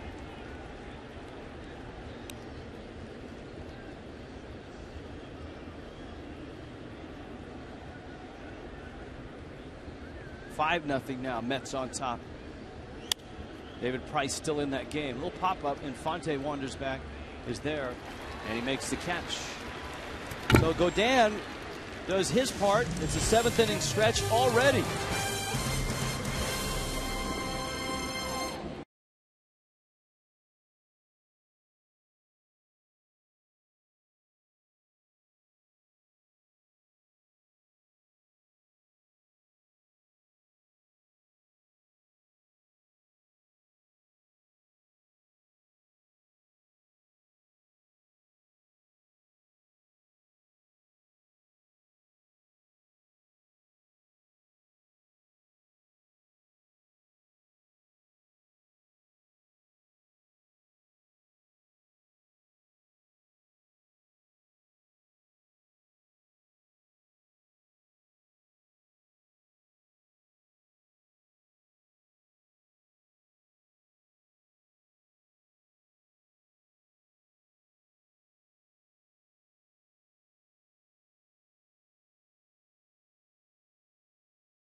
Game. It's easy to pick Felix Doubront. A Venezuelan, only 24, has really shined tonight in Miami. Carried a no-hitter with 2 outs into the 6th before Jose Reyes got him for a solo homer. He has been on target. He has been nearly untouchable. 9 strikeouts in 6 innings. And that Reyes hit is that solo homer. It's the only hit of the ball game.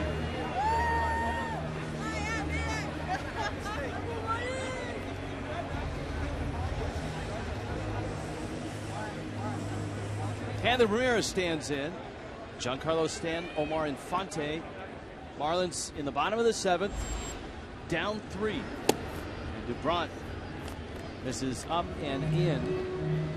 Dubront's pitch count at 88. He threw 82 pitches his last time out, so he should be fresh. That was just 4 innings work against the Nationals. And Hanley has the 2nd hit, a liner to right. We also get into some territory that Doubront is not a whole lot familiar with. The longest he's worked this year is 6 1/3. He's never thrown a complete game. And 6 1/3, which he's done a couple of times this year, is his career high. Now Stanton has bounced out, flied out. Stanton a liner to left, and that one's in the corner. It goes to the wall. Up with the ball, Posednik. Hanley pulls in at 3rd. Stanton is at 2nd, and the Marlins have something going in the bottom of the 7th. A single and a double to open up the inning. Well, aside from the Reyes home run, 2 of the best swings of the night. Hanley Ramirez's base hit, line drive the other way, and then Giancarlo with a rocket, just a bullet down the left field line. And just like that, 2nd and 3rd with nobody out. Valentine's going to talk to Doubront, stall a little bit, I'm sure, also to allow his bullpen to get busy. And that bullpen is busy. I mean, there are guys scrambling around down there. Andrew Miller and Mark Melanson. And as quickly as they can get him going, there's Gary Tuck, former bench coach of the Marlins, who was the bullpen coach for Boston. He's been very instrumental in working with the defense of Saltalamacchia.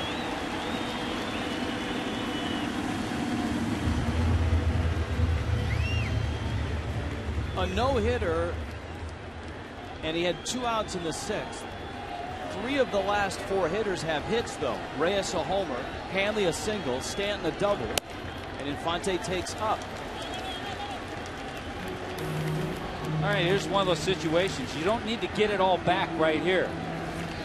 A ground ball to the right side makes it 4-2 and moves Stanton over to 3rd with less than 2 out.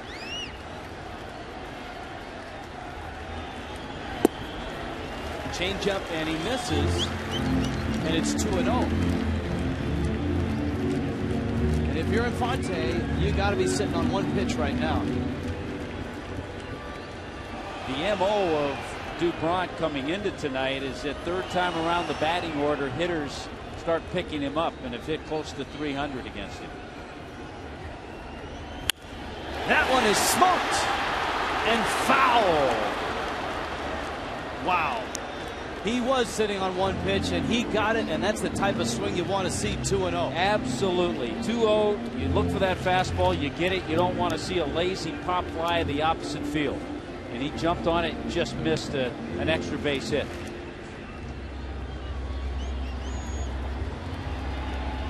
Ozzie again looking at the matchups, not only for Miller, but also Melanson. And looking at his lineup card.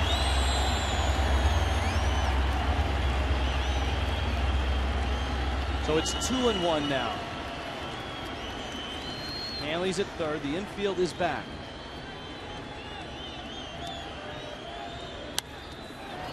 Hopped up.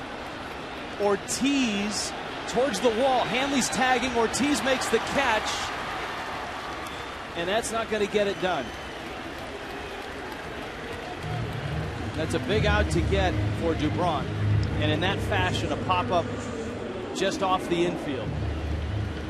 If you're looking at a tie game or a one-run game, you might have seen Hanley tag up on that, given the fact that Ortiz was the one who made that catch. But when you're down by 3, when that's the first out of the inning, you can't take that chance.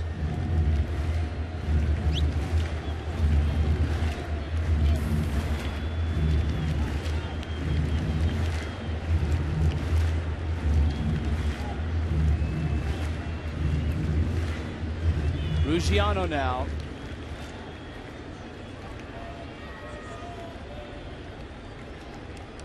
One out. Boy, it's those kind of outs, the pop fly, that have just been killing the Marlins on this homestand. It hammered him yesterday in the first inning when Reyes tripled to open the game and didn't score. There's the breaking ball and a strike to Ruggiano.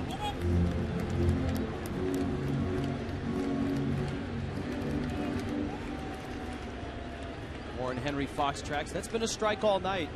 Jim Wolf has been very consistent with that call. At the letters for either guy has been a strike.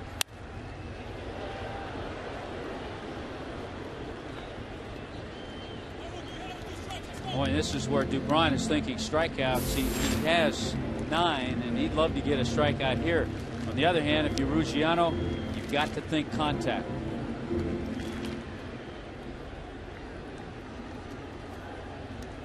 So an outstanding changeup, a great curveball, and he can pump it to 95 at will.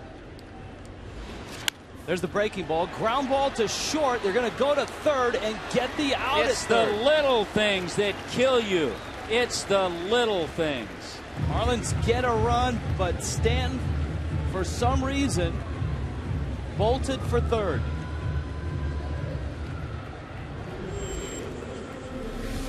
We talked about it at the very beginning of the game. You just can't make those mistakes when you're having trouble scoring runs and in close games. Ground ball in front of you, got to stay at second base. Now nobody's in scoring position, and Ruggiano's at first. Gabby Sanchez has popped up and struck out. And Dubron misses up. If you've noticed in this inning, a lot more pitches from Dubron up in the zone. A lot of breaking balls have been up.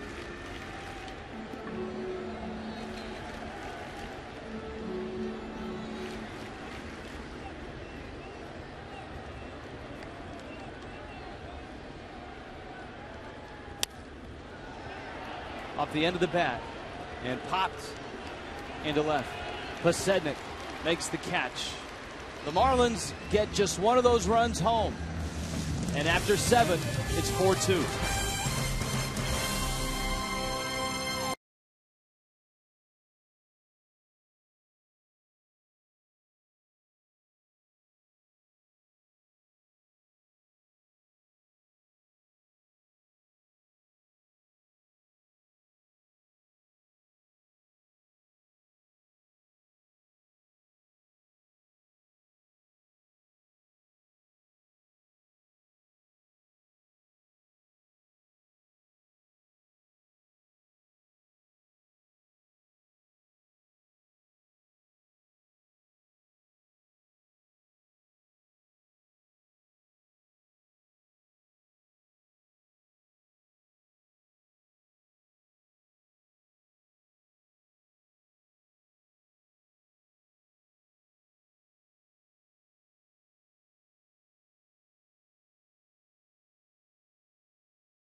Starting pitchers for tomorrow.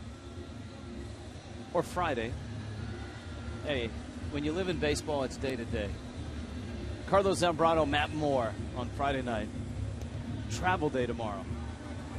Zambrano 4-4. Moore 3-5. And for Zambrano, it was a short start his last time out. And he got knocked around pretty good. Chad Godin back out for his second inning in relief.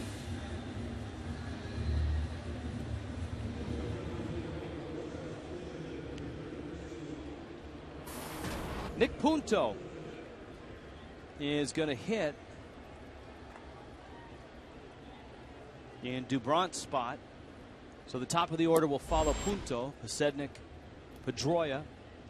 Punto opens things. Born in San Diego, raised in Orange County. I guarantee if Dubrant had not gotten Gabby Sanchez, Valentine would have gone to the bullpen.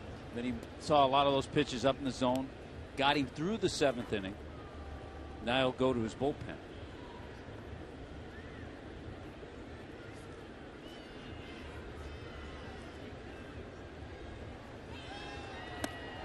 A swing and a miss. Punto known for his defense, and most of his big league time with the Minnesota Twins. Last year with the Cardinals, he was banged up and hurt, played in just 63 games, but he played a lot in the postseason. He made 10 postseason starts as the Cardinals marched improbably at times to a world championship. John Tuitu. Have we gotten the helmet yet for Tuitu down there? Apparently it's on order. There's John. See, I think no helmet. He's best served just staying behind the camera and using the camera as a shield. A very expensive shield, but not worth as much as John Tuitu. That one is cranked into the corner. That's hit deep, and it's off the top of the wall. And Nick Punto has got a double.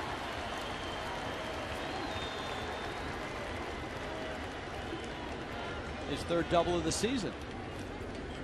You hope the Marlins bullpen, and in this case Chad Godin, can shut things down, because many times on this homestand, when the Marlins have been behind and they've crept closer, gotten a run or two, all of a sudden the opposition has come back and put another run up on the board. Toyota bringing you Fox Mode.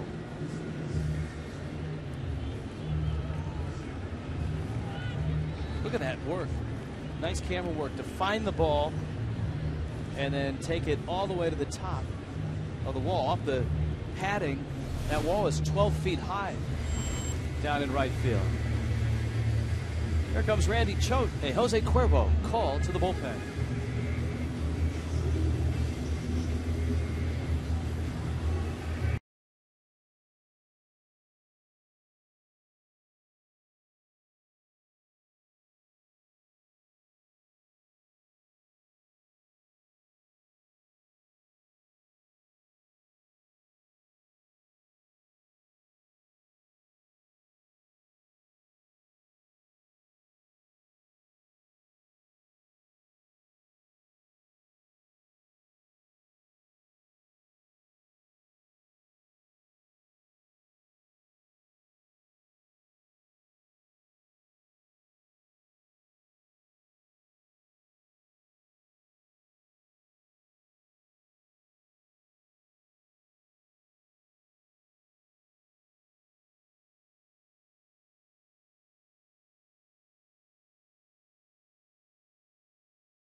From the Goodyear blimp, that looking down into Marlins Park. 4-2, Boston on top. Randy Choate getting ready with Nick Punto out at second. Scott Posednik, who dumped a single into center that started a 2-run 6th inning. That his only hit of the night, although he did drive in a run with a ground ball out in the 3rd. I think the bottom line so far in this series, the Red Sox the last 2 nights have done, as Tommy put it, the little things, and they've done them well. They've moved runners, they've scored them from 3rd.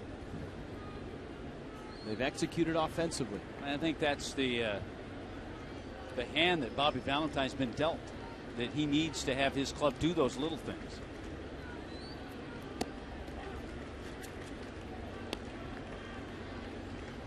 Well, Valentine came up in the same organization you came up in, and that was an organization that prided itself in doing the little things the Dodger way. Yeah, it didn't matter if you were a speedster, a leadoff man, or a cleanup hitter. You worked on your bunting. You learn how to hit behind a runner. You hit and ran with just about everybody in the lineup. Stroked into right field. That's going to fall for a base hit. Punto had to freeze while it was in the air. Posednik with a base hit. Now here comes Pedroia. Home Depot doing more on defense. Marlins a 5-4-3 double play. That ended the 6th, and of course the best part of the play, the scoop by Gabby Sanchez. Well, the deal that Ozzie Guillen makes here in bringing Choate in is that he gets to face mostly left-handers. And at the plate is the mostly part. Well, and even the 2 lefties after Pedroia historically hit lefties pretty well in Adrian Gonzalez and David Ortiz. Fastball up and in. So Choate faces Posednik. He singles. Now he's got Pedroia, who's 1 for 3. Gonzalez has knocked in a run with an RBI hit, and Ortiz has homered, has a sacrifice fly, and has walked. The whole strategy part of it was thrown out the window when Posednik got the base hit. It would have been interesting to see, let's say he pops up and there's 1 out and the runner Punto is still at second base. First base is open. Does Ozzie intentionally walk Pedroia to get to those 2 big left-handed bats? But we'll never know because Posednik got a base hit.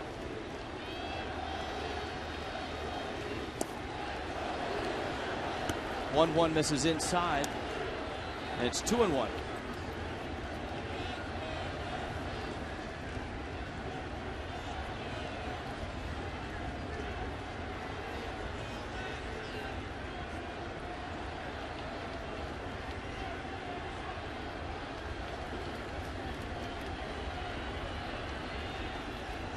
Punto,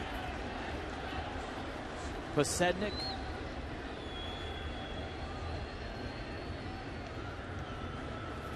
and the 2-1 is fouled back, and Choate has a couple strikes. It's 2-2. So what you're saying is the Red Sox have the killer peas with Pedroia up there.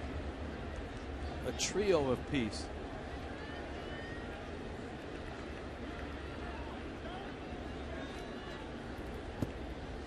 Bet he took some hacks with the aluminum bat at Arizona State. Huh?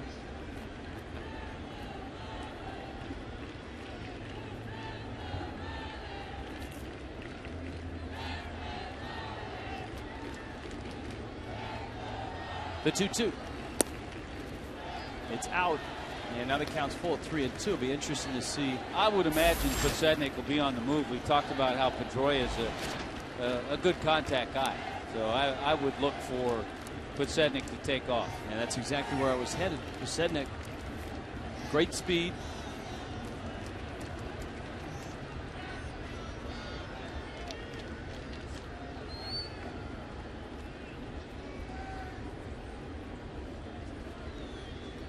And Choate's going over there for a courtesy look.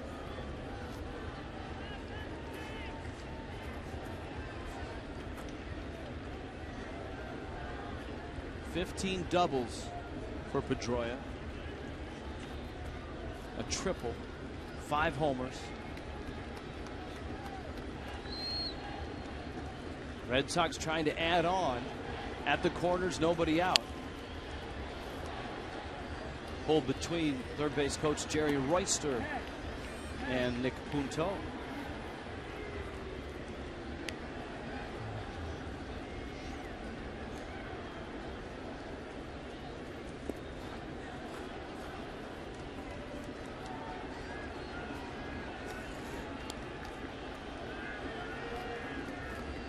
Still 3-2.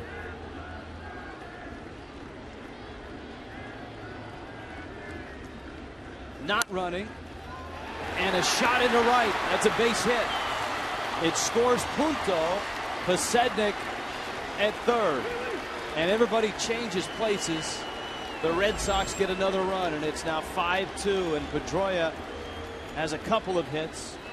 That his first RBI of the game.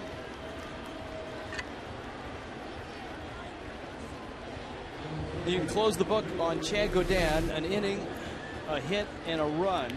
Great at bat by Pedroia. See how he stays back, stays on top, drills that ball. It's his second base hit in that same area, in that hole on the right side.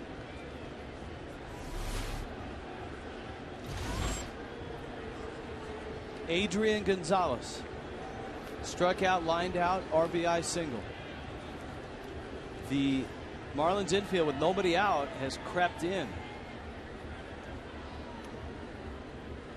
Gonzalez hits a high chopper over Hanley's head, and with the drawn in infield, that turns into an RBI single. That's always the gamble you take when you bring the infield in, and you really are forced to. You have to at this situation in the 8th inning, trailing, and Gonzalez just chops that ball. One high hop, it gets over Hanley's head into the outfield for an RBI single. 4 consecutive hits now for the Red Sox. Now it's Ortiz.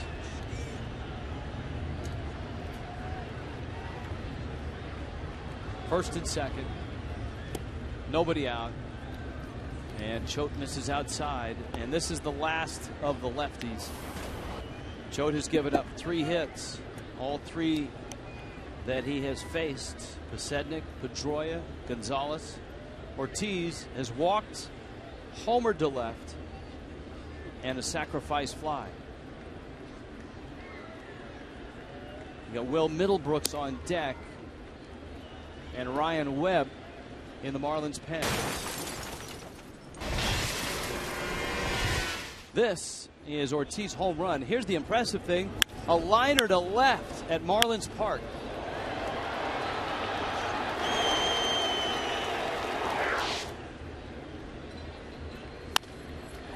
Sharp drive into right field. That's a base hit. Pedroia around third. He's going to score.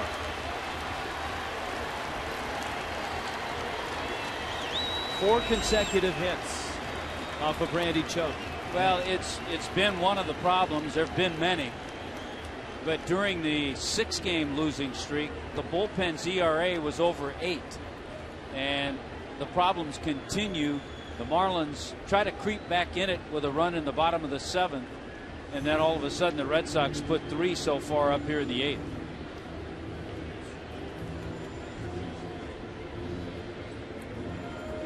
Choate exits. In comes Webb. 7-2 Boston.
Duffy Sports Grill. That's on Northeast 163rd Street in North Miami Beach. You can meet Billy, the Energy team. Maybe Cliff Floyd will be there. Maybe Preston will come by with them. It's at the watch party on June 20th, 7 o'clock at Duffy's Sports Grill. This one has gotten away for the Marlins. 7-2 now. Boston with a 5-run lead in the 8th inning, and Ryan Webb takes over. Rich, you were talking about the gem being pitched by R.A. Dickey. 11 strikeouts now for Dickey, and he's also thrown 7 shutout innings. That ties Jerry Koosman's club record of 31 2/3 consecutive scoreless innings set back in 1973. All right, who would you guess is the designated hitter? Don't look at the box for the Mets tonight. Well, because that's not a team that has a lot of guys that you would. And the reason I'm going to guess his name is because he was last night, and I think he had 3 hits. Jordani Valdespin. Is he back in there? No. Vinny Rottino has an RBI double as the DH tonight. A Marlin briefly. And that's kind of the way the Mets have done it this year. So Valdespin last night and Rottino tonight.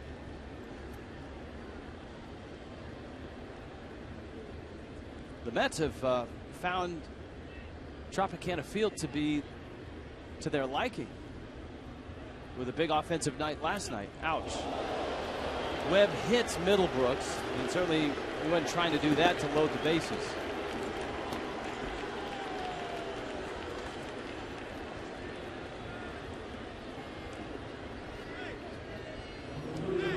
So Middlebrooks now at first. Darnell McDonald, the pinch runner, now at second.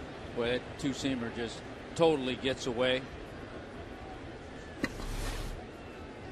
And the Marlins still don't have it out here. Wow. Double, single, single, single, single, hit batter. That's how the Red Sox have done it here in the 8th. And here is Saltalamacchia.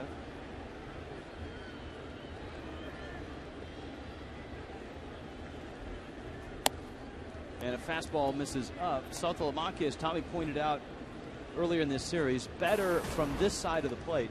So all the matchups that Ozzie Guillen has tried to get in this inning,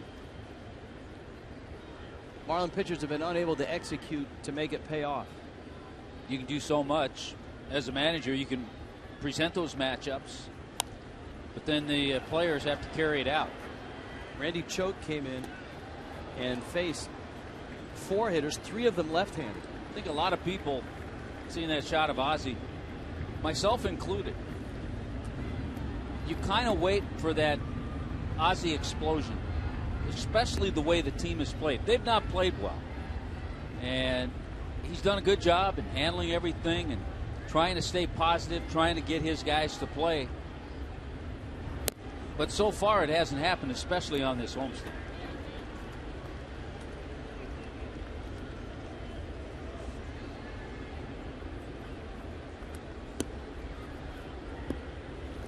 It's hard for us, having not been around Ozzie as a manager, to know if it's coming, when it's coming, what it will look like, and what it will sound like when it gets here.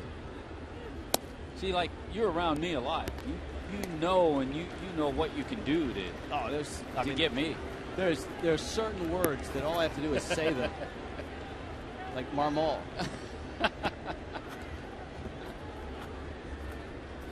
He's out of the closer role. I think he's on the disabled list. Big elbow pad on a rookie hitter. 3-1. Off the end of the bat, charging hard is Solano, and he makes a nice shoot top catch. In to score is Gonzalez. Donovan Solano making a nice play. That's the first out. The Red Sox have another run and an 8-2 lead. That is a difficult play for a seasoned left fielder. Let's take a look and see if Gonzalez left early. Now he's having to judge whether Solano's going to catch this. No, nah, he stayed there. He was there. That's a really terrific play for any left fielder, especially a guy like Solano who's not been out there much. 4 runs in this 8th inning.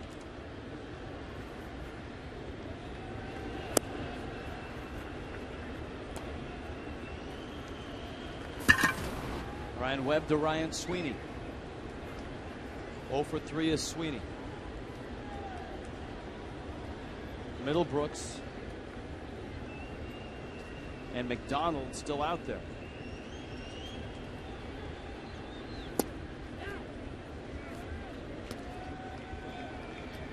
A loss here tonight, and the Marlins will be just a game over 500 for a team that had such a terrific May and reached the top of the standings. It's been a quick descent, especially with the Washington Nationals going on a 6-game win streak. Liner to center. Ruggiano makes the catch. Yeah, it's one of those situations and one of those streaks where it'd be bad enough losing and playing the way the Marlins have if, let's say, the Nationals were splitting their games, going 3-4, 3-3, 4-4. But the fact that they've played so well, they've won 6 in a row, it makes it hurt even more. Well, Atlanta is down 3-2 in the top of the 6th. The Braves have fallen back a bit. And actually, it puts a dagger in all of the National League East. We haven't even talked about the Phillies. And the Phillies tonight are actually winning 7-3 in Minnesota against the Twins. That's in the 4th inning. Mike Aviles. Strike. Vicente Padilla in the Boston bullpen. Padilla last night pitched a scoreless 8th inning, though he did give up a couple of hits.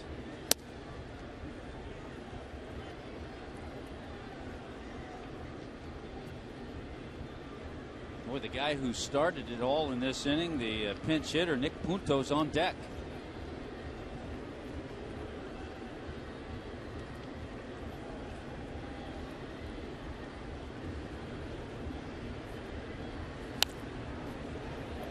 Foul back. The ball and the bat went back. Avila's one of those guys that if you follow baseball, you knew that he was talented and had some good years in Kansas City. But now that he's in Boston, I think he'll be much more appreciated, and rightfully so. He's a talented player. He's a guy that had to do it the hard way. He's 31. He played at Concordia College. He's out of New York.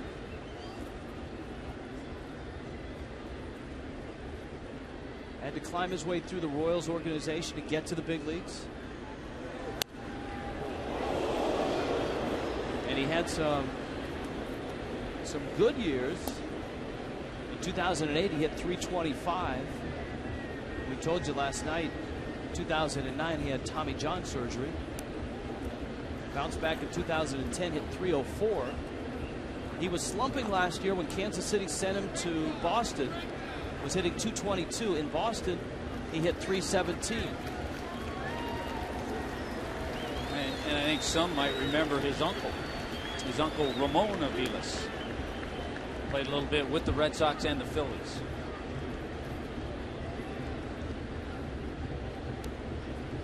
Middlebrooks at first. Darnell McDonald is at second. And Aviles bounces it up the middle. Infante, a sliding catch, throws behind the runner. McDonald was heads up, so was Jerry Royster. Bags are loaded. It's a terrific play by Infante. Another look. It's a ball. Infante knows he's not going to have a play anywhere, but he just wants to keep the ball from going into the outfield and then maybe just throw behind the runner. McDonald, a pinch runner, Darnell McDonald, get him taking a big turn. But yeah, you're right. Jerry Royster, the third base coach, said, nope, stay right here. So 9 men have already come to the plate. This is the 10th. Boston has 4 runs and 6 hits in the inning. Punto started it with a double off the top of the wall in right field, and that was against Chad Godin. And the Red Sox have ripped through Godin, Randy Choate, Ryan Webb on right now. One of the runs charged to Godin. 3 of the runs on Choate's line. And Punto sends it foul. McDonald is actually pinch running for Ortiz. He had one of the RBI hits in the inning. Middlebrooks was hit by a pitch. Aviles has an infield single. Aviles has 2 hits tonight. Punto dumps it left field, and Solano's not going to get that one. 2 more runs will score. 2 hits in the inning for Punto. He's got a double, a run scored, and a 2-run single.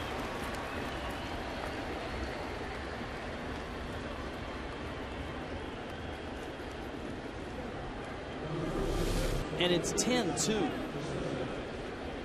10-2 and getting uglier by the minute. This is a tough play, and no chance for Solano. He just tried to keep it in front of him. So McDonald comes in to score. 2 more runs come in.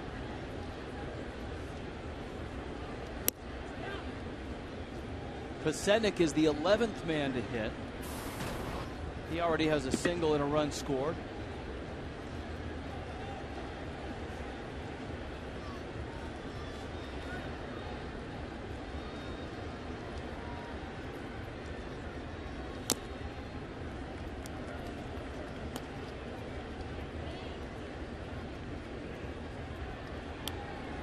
Some bullpen ERAs are taking a beating on this homestand.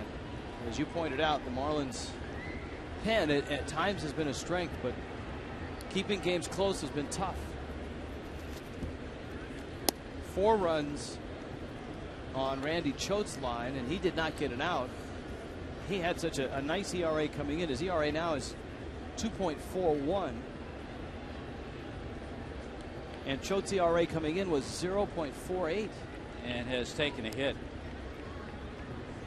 Choate's ERA has gone up to 2.41. How about Punto? Came into the pinch hit appearance hitting 185 and 0 for 6 as a pinch hitter. He comes in, he gets a pinch hit double, scores a run, stays in the game.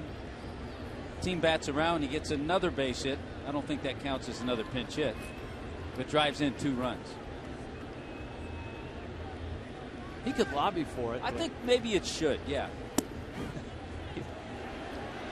That is strike 3. About a half an hour it took the Red Sox to do their business in the 8th. 6 runs, 10-2.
To the Marlins bullpen, 10-2 right now. Rich Waltz along with Tommy Hutton. This doesn't get any easier for the Marlins. They lose this ball game, they're just a game over 500. And the teams that they've had trouble with on this homestand, the Rays and the Red Sox, that's the next 6 games in St. Pete and in Boston. Yeah, we talked about it at the beginning of that series against the Rays, that it'd be the Rays, the Red Sox, then back again, same 2 clubs. And if things don't improve, it'll be a long stretch of games. I think I'm going to start texting for help right now, and it's not even Tuesday. But things have to change, and it's been a rough go for the entire club. You know, a lot of times when a team is in a rough spell, you can point to certain areas, and maybe you get some other areas that are going very well. But in this case, it's really a team. It's been a whole team effort.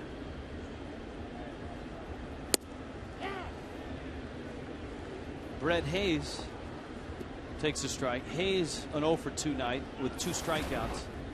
Lost in all of this was the fact that Felix Doubront had a no-hitter going with 2 outs in the bottom of the 6th. Jose Reyes broke it up with a solo homer. It was 4-1 at that point, and the Marlins actually brought it to 4-2. Hayes knocks it into right center field, and that's a base hit. A lot of changes too, Rich, for the Red Sox in this inning. You saw Padilla on the mound. McDonald, who came in the pinch run, he stays in the game, goes to left field. Podsednik moves to center. Sweeney moves to right. And Adrian Gonzalez moves from right field to first base.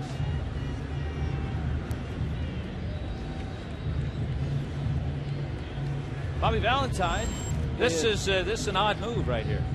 It is. He's bringing Andrew Miller in to face the left. Maybe Miller needs the work.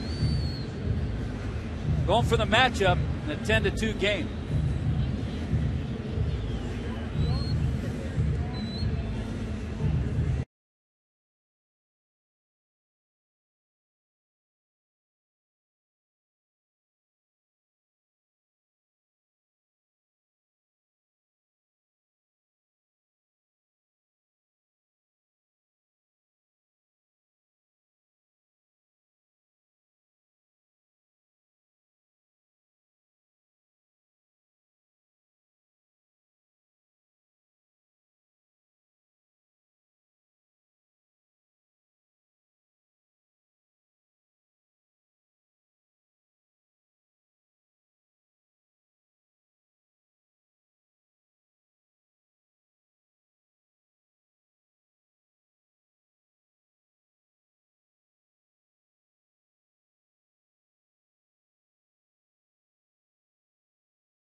To find your beach this summer with the Marlins. Corona Light is offering 6 lucky Marlin fans the chance to win 4 tickets in a Fiesta Suite for an upcoming game at Marlins Park. Just go to your local participating retailer and look for the Corona Light display for details on how to enter and win.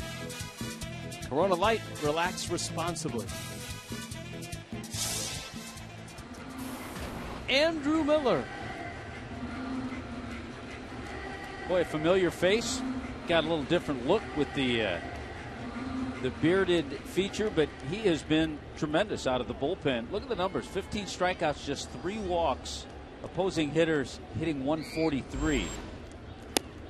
He started the year on the disabled list. He had a hamstring injury. Then he went and pitched a little bit in the minor leagues, and the Red Sox called him up, and he's become a nice feature out of that bullpen. Kind of an odd move, though. We talked about that with Padilla throwing a 1-hitter. Yeah, Padilla, it's an 8-run game. Padilla came in and gave up a single to Hayes. And maybe Bobby Valentine feels he wants to give some guys some work in roles that they would be used in. Red Sox have an off day as they travel up to Wrigley. Miller last year spent time in AAA and with Boston, and he sends one to the screen. He had a nice record of 6-3, but his ERA was 5.5. He did make 12 starts in the big leagues. The lefty, the native of Gainesville, of course, an All-American at North Carolina, and a first-round pick of the Tigers, one of the pieces in the Miguel Cabrera trade. He and Cameron Maybin were the two biggest pieces. The guy that lasted the longest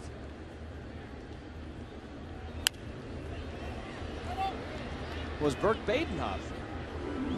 Now all three are still in the major leagues with different clubs. It was a struggle for Miller here with the Marlins. His last year, 2010, he was 1-5 with an 8.54 ERA.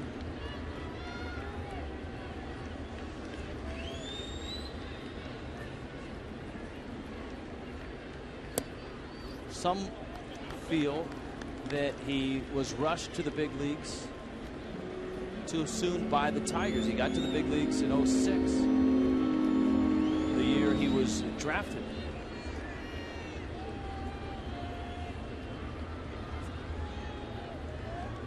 And he's still just 27. And he has terrific stuff. He's a good guy. Morrison hits a fly ball to the left. McDonald is over there, and he makes the catch. And the Red Sox were deep enough last year that they had the ability to give him a shot. Yeah, and to his credit, I think he's handled a lot of the adversity he's had as a young pitcher. I think he's handled it very well. And for his sake, we hope he establishes himself in a position, maybe out of the bullpen, maybe some spot starts, and continues on for a nice career. Reyes now, and Miller misses out. Reyes in the 6th inning with Felix Dubron throwing a no-hitter. Reyes broke it up, and that one of the few highlights for Miami tonight.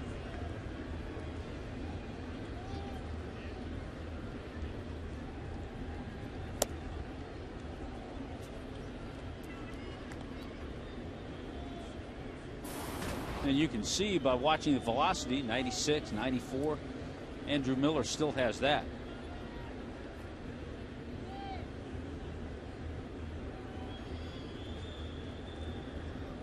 He's part of the patchwork bullpen that Bobby Valentine has had to construct with the injuries in the pen. Padilla, a converted starter.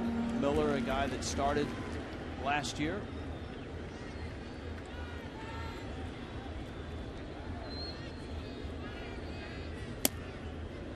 Miller misses outside. He walks Reyes. Hayes is at second. Here comes Solano. The Marlins have a long way to go in the bottom of the 8th. They have dug themselves an 8-run hole.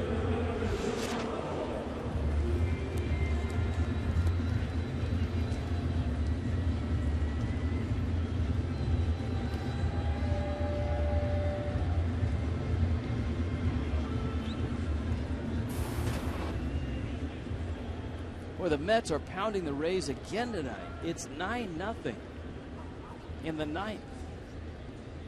And R.A. Dickey has gone 8, has given up 1 hit, and has struck out a dozen. I said it like late April, early May, that if he keeps it up, R.A. Dickey will be starting the All-Star game. And as a knuckleballer, he could go 9. He could pitch the whole game. And bring in a closer in the 9th if you want. Tell the rest of the pitchers just to take some time off. And by the way, with him going 8, he's now established the new Mets record for consecutive scoreless innings, surpassing Jerry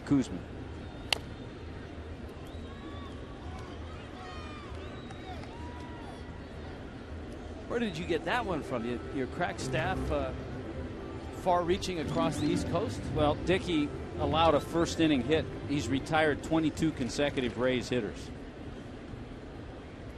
That's amazing.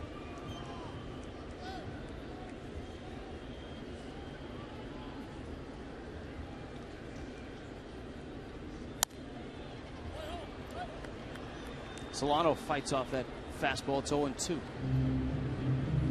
The Yankees have a 3-2 lead over Atlanta. Heath Bell in the Marlins pen. Might as well get Bell some work because tomorrow's an off day. Got the off day.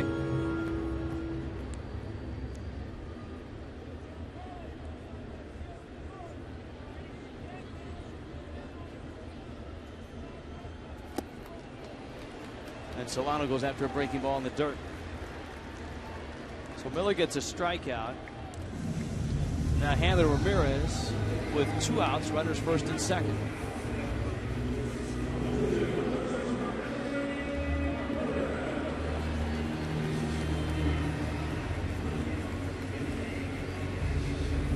You know, you try to look at trends and areas of improvement. Last night, the Marlins struck out 12 times. And tonight, they've struck out 10 times so far.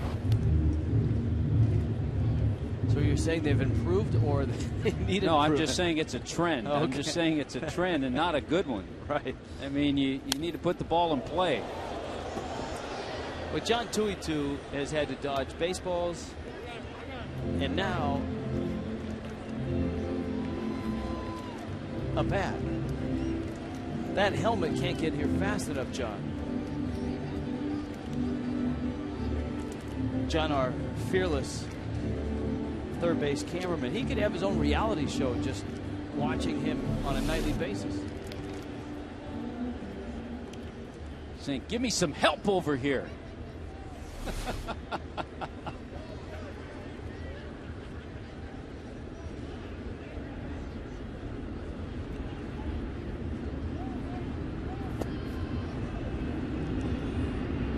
No swing.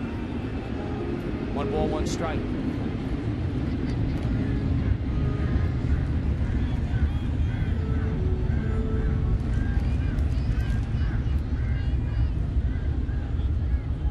So what you're saying is we've stooped to the John Tuitu reality show. It's a 10-2 game, my friend. Here in this game. There are no hard and fast rules in a blowout. 96 on that Andrew Miller fastball. It's 1-2.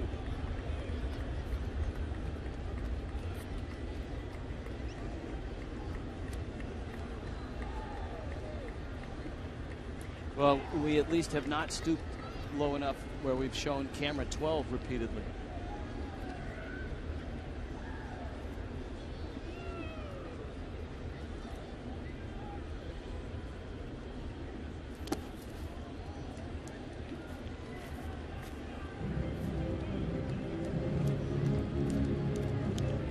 Two and two. See, sometimes when you hear a long silence during a telecast, we're actually talking to the crack staff and the production truck. Right now we're negotiating for an appearance from camera 12, from Cleveland or Cam.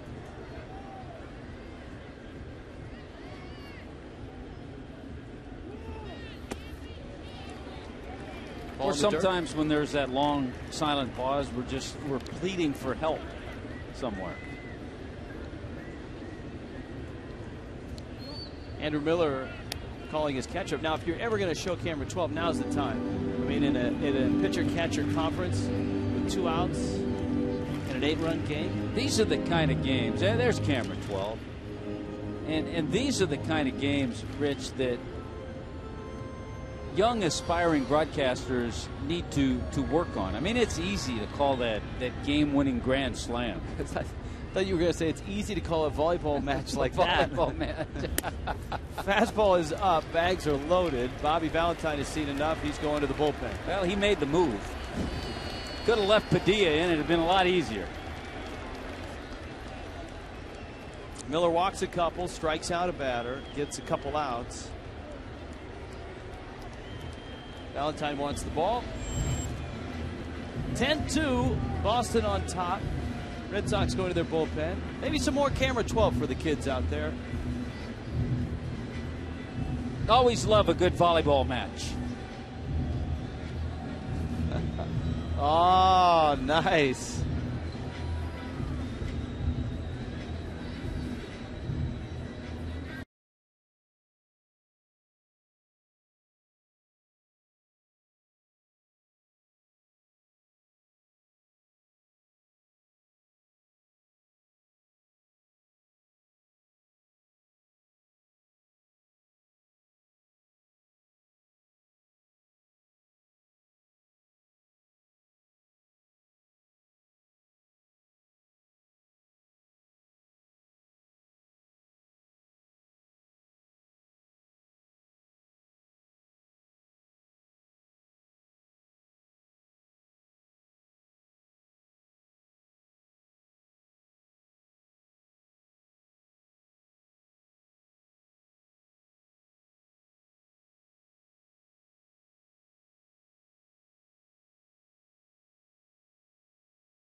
That have stuck with us all night. Here's a treat for you. Lil Jose celebrated a birthday a couple nights ago, and so he went to the Clevelander. He was mixing and drinking and having a good time. That's why he's smiling. All the ladies love Lil Jose.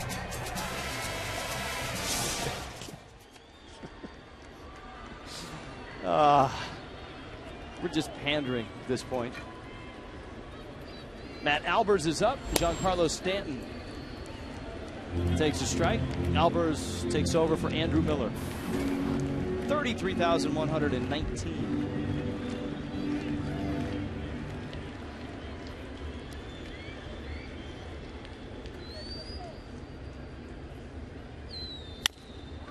Stanton, a big chopper across the diamond, and Vilas throws him out. So there you have it. It's still 10-2 after all of that.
Red Sox leading, top of the ninth inning. Cody Ross out for his 24th game tonight with a bone fracture in his left foot.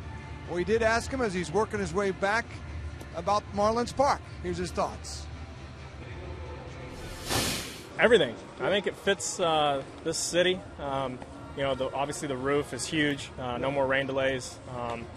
You know, all these young guys don't know what we had to go through. You know, Yeah. But this is spectacular. They did a great job. You know, you know, just everything about it. It's great. And they did. And one of the things he loves about it, his son Hudson Ross, is a picture of him out in right center field. And Cody told me prior to the park even being built, when owner Jeffrey Loria saw that picture, he told Cody, he says, when we get this park built, I'm going to put that picture somewhere. And Cody went out to see it, got a big kick out of it. He is way ahead of schedule, and he told me today he expects to be in the lineup when the Marlins play the Red Sox at Fenway next week. He'll start his rehab assignment tomorrow, but he was hitting BP here, feels real good, coming back from a fracture bone in that left foot. And he'll miss probably close to 30 games before he returns. Guys? All right, thanks. Dustin Pedroia facing Heath Bell. This is not what the Marlins had in mind for Heath Bell tonight. Not the part about him facing Dustin Pedroia, but the part about the score being 10-2 Boston. Yeah, we talked about the way Heath Bell over his last 7 outings hasn't allowed a run. He's saved 6 out of 6 during that stretch.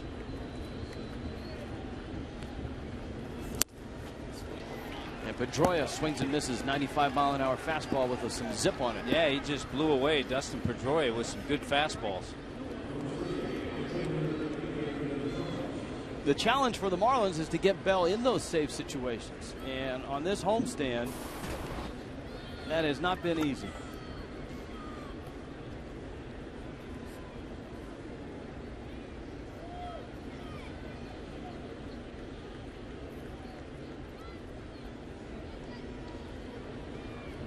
If this score holds, the Marlins will have lost 8 of 9. And that coming off an appearance in first place to start that 9-game stretch. It's very similar to the 8 of 9 that the Marlins lost. Remember, before they went on the West Coast road trip and then won 8 of 9. The trip they're taking is against 2 of the teams that have trounced them on this homestand. They're going to St. Pete to take on the Rays and then up to Boston to face the Red Sox. And again, to get back to my point, it's one of those things where a whole lot of areas are going to have to improve. Sometimes you have a stretch where you don't play well and you just need improvement in one area. But there's going to be a whole lot of areas that need improvement. Gonzalez lines it to left, and Solano coming in.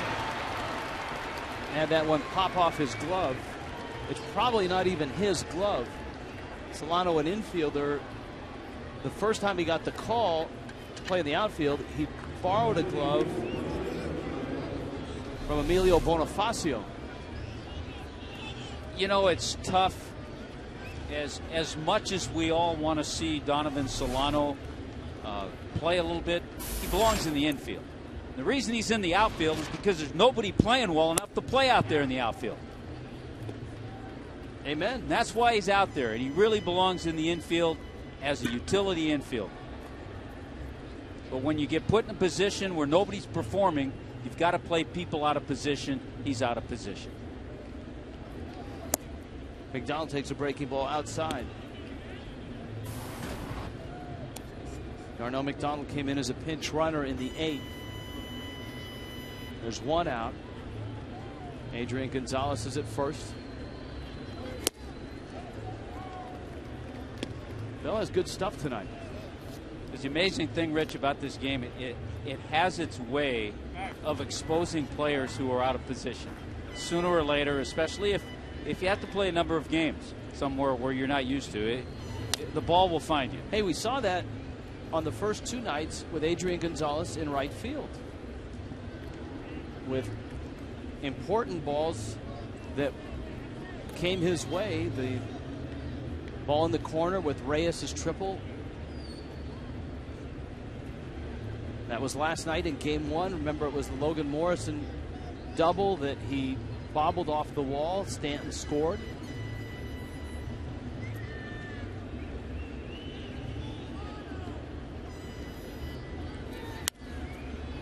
Bell elevates a fastball, and it's fouled off into the seats.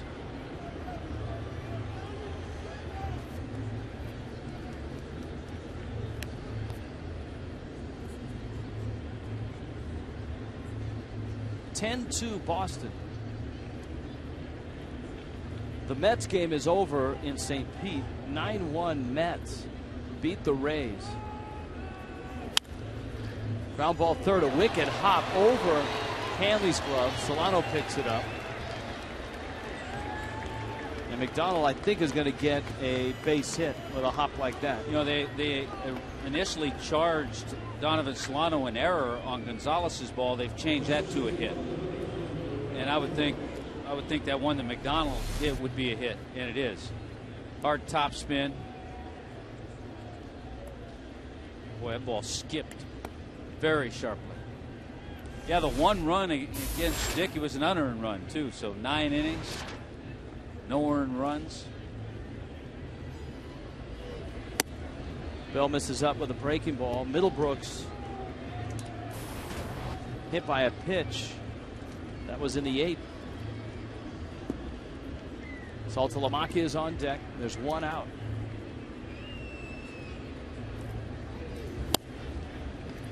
And Dickey finished a complete game. Struck out 12. He's now 10-1.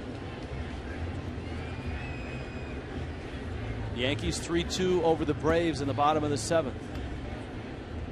Phillies 9-3 over the Twins, top 6.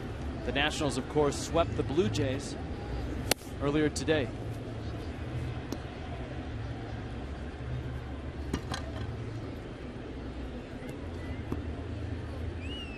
Can't fault Heath Bell. He's made some good pitches in this inning. Yeah, he has. The ball off Solano's glove, the bad hop over Hanley's glove.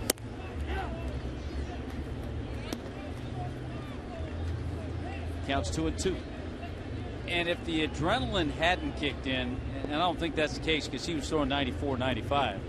If the adrenaline hadn't kicked in, it's kicked in right now with a couple of runners on base. Hop up. Gabby's going after it, and it's going to land in foul territory.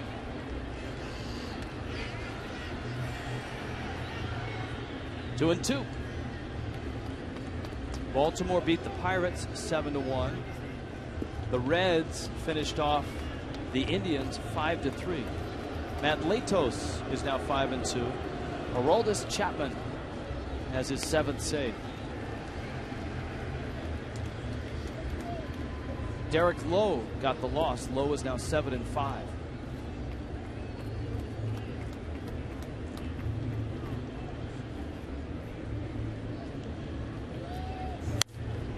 about the other pitcher? We talked about Dickey winning his 10th. The other one going after his 10th, Lance Lynn for the Cardinals. Cardinals have a 1-0 lead over the White Sox. Lynn has gone 6 1/3, given up 2 hits, no runs, and has 10 strikeouts.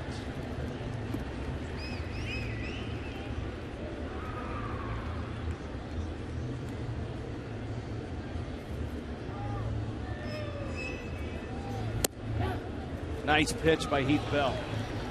You credit Bell for keeping his composure here. A workmanlike effort. Ozzie Guillen's coming out.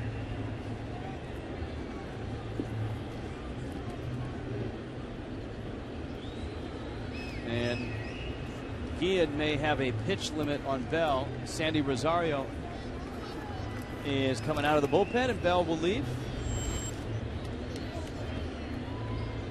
Here comes Rosario. Marlins make a pitching change in the 9th in a 10-2 game.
10-2 Boston in the exchange on the mound. Ozzie Guillen went out to take the baseball from Heath Bell. And there was a back and forth between the two. And then in the dugout, Joey Cora trying to, I guess, interpret what happened.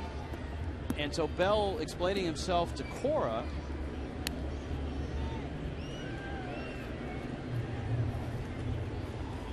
Well, a couple things to think about. And then as you watch further,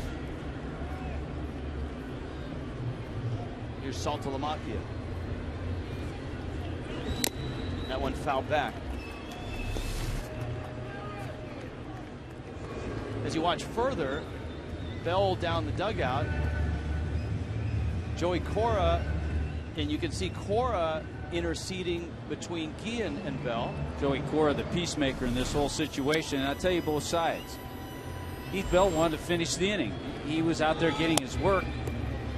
He's a competitor. Those are his 2 runs out there. On the other hand, Ozzie, knowing that tomorrow's an off day, also wants to get Rosario a little work. And I'm sure that's why he brought him in. And I think, you know, for Bell, too, I mean, those 2 runs are out there not on his doing. A bad hot base hit, a ball that should have been caught in left field. Saltalamacchia swing and a miss. And Rosario, who really had to wear one the other night when the Marlins were shorthanded. Rosario had thrown 2 innings the night before and came out of the bullpen and gave up 3 runs on 4 hits.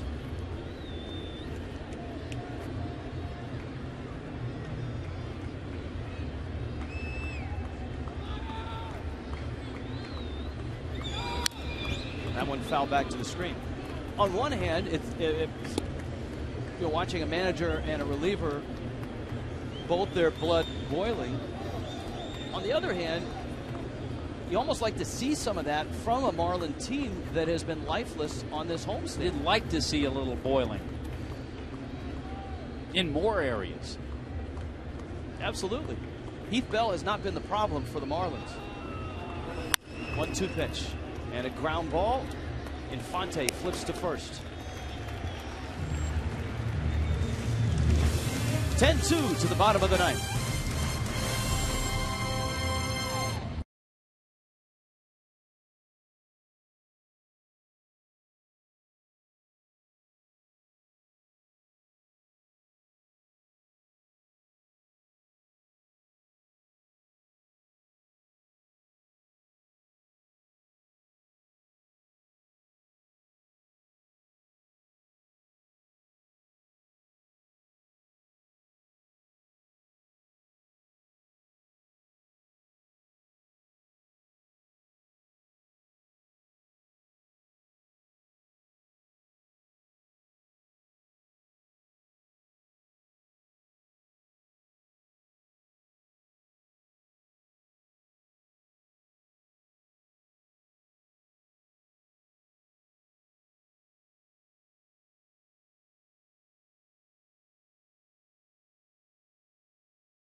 AT&T Rethink Possible, and by Checkers, Feast On, and by Columbia Pictures Movie, That's My Boy, starring Adam Sandler and Andy Samberg, in theaters June 15th.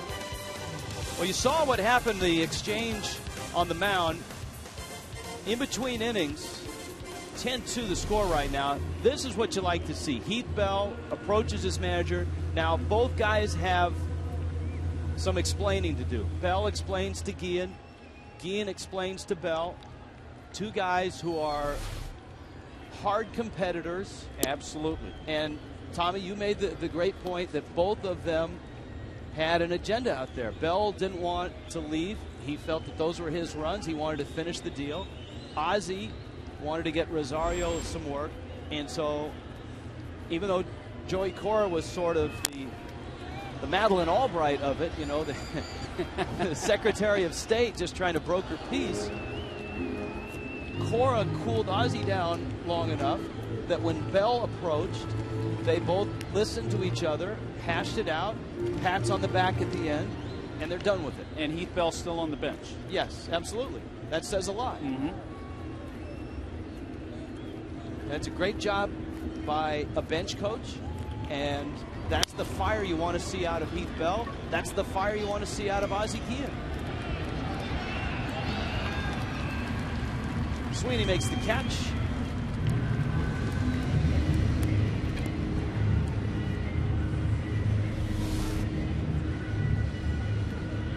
After his conversation with Ozzie, Bell goes over and just lets Joey know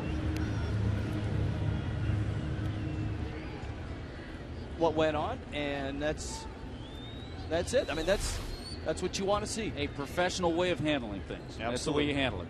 In-house. Ruggiano, little tapper to third. Across the diamond, Middlebrooks throws him out. And this one is all over but the shouting. Matt Albers putting the finishing touch on a blowout win. Tough homestand for sure. And Marlins Live is coming up. Brought to you by Checkers. Preview of the road trip. Lomo mic'd up. Maybe it's a good thing we didn't have Joey mic'd up.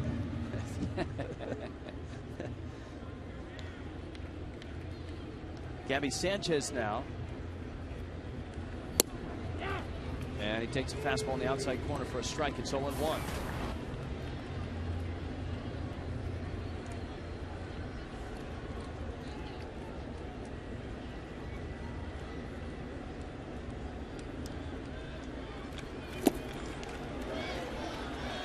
And 2.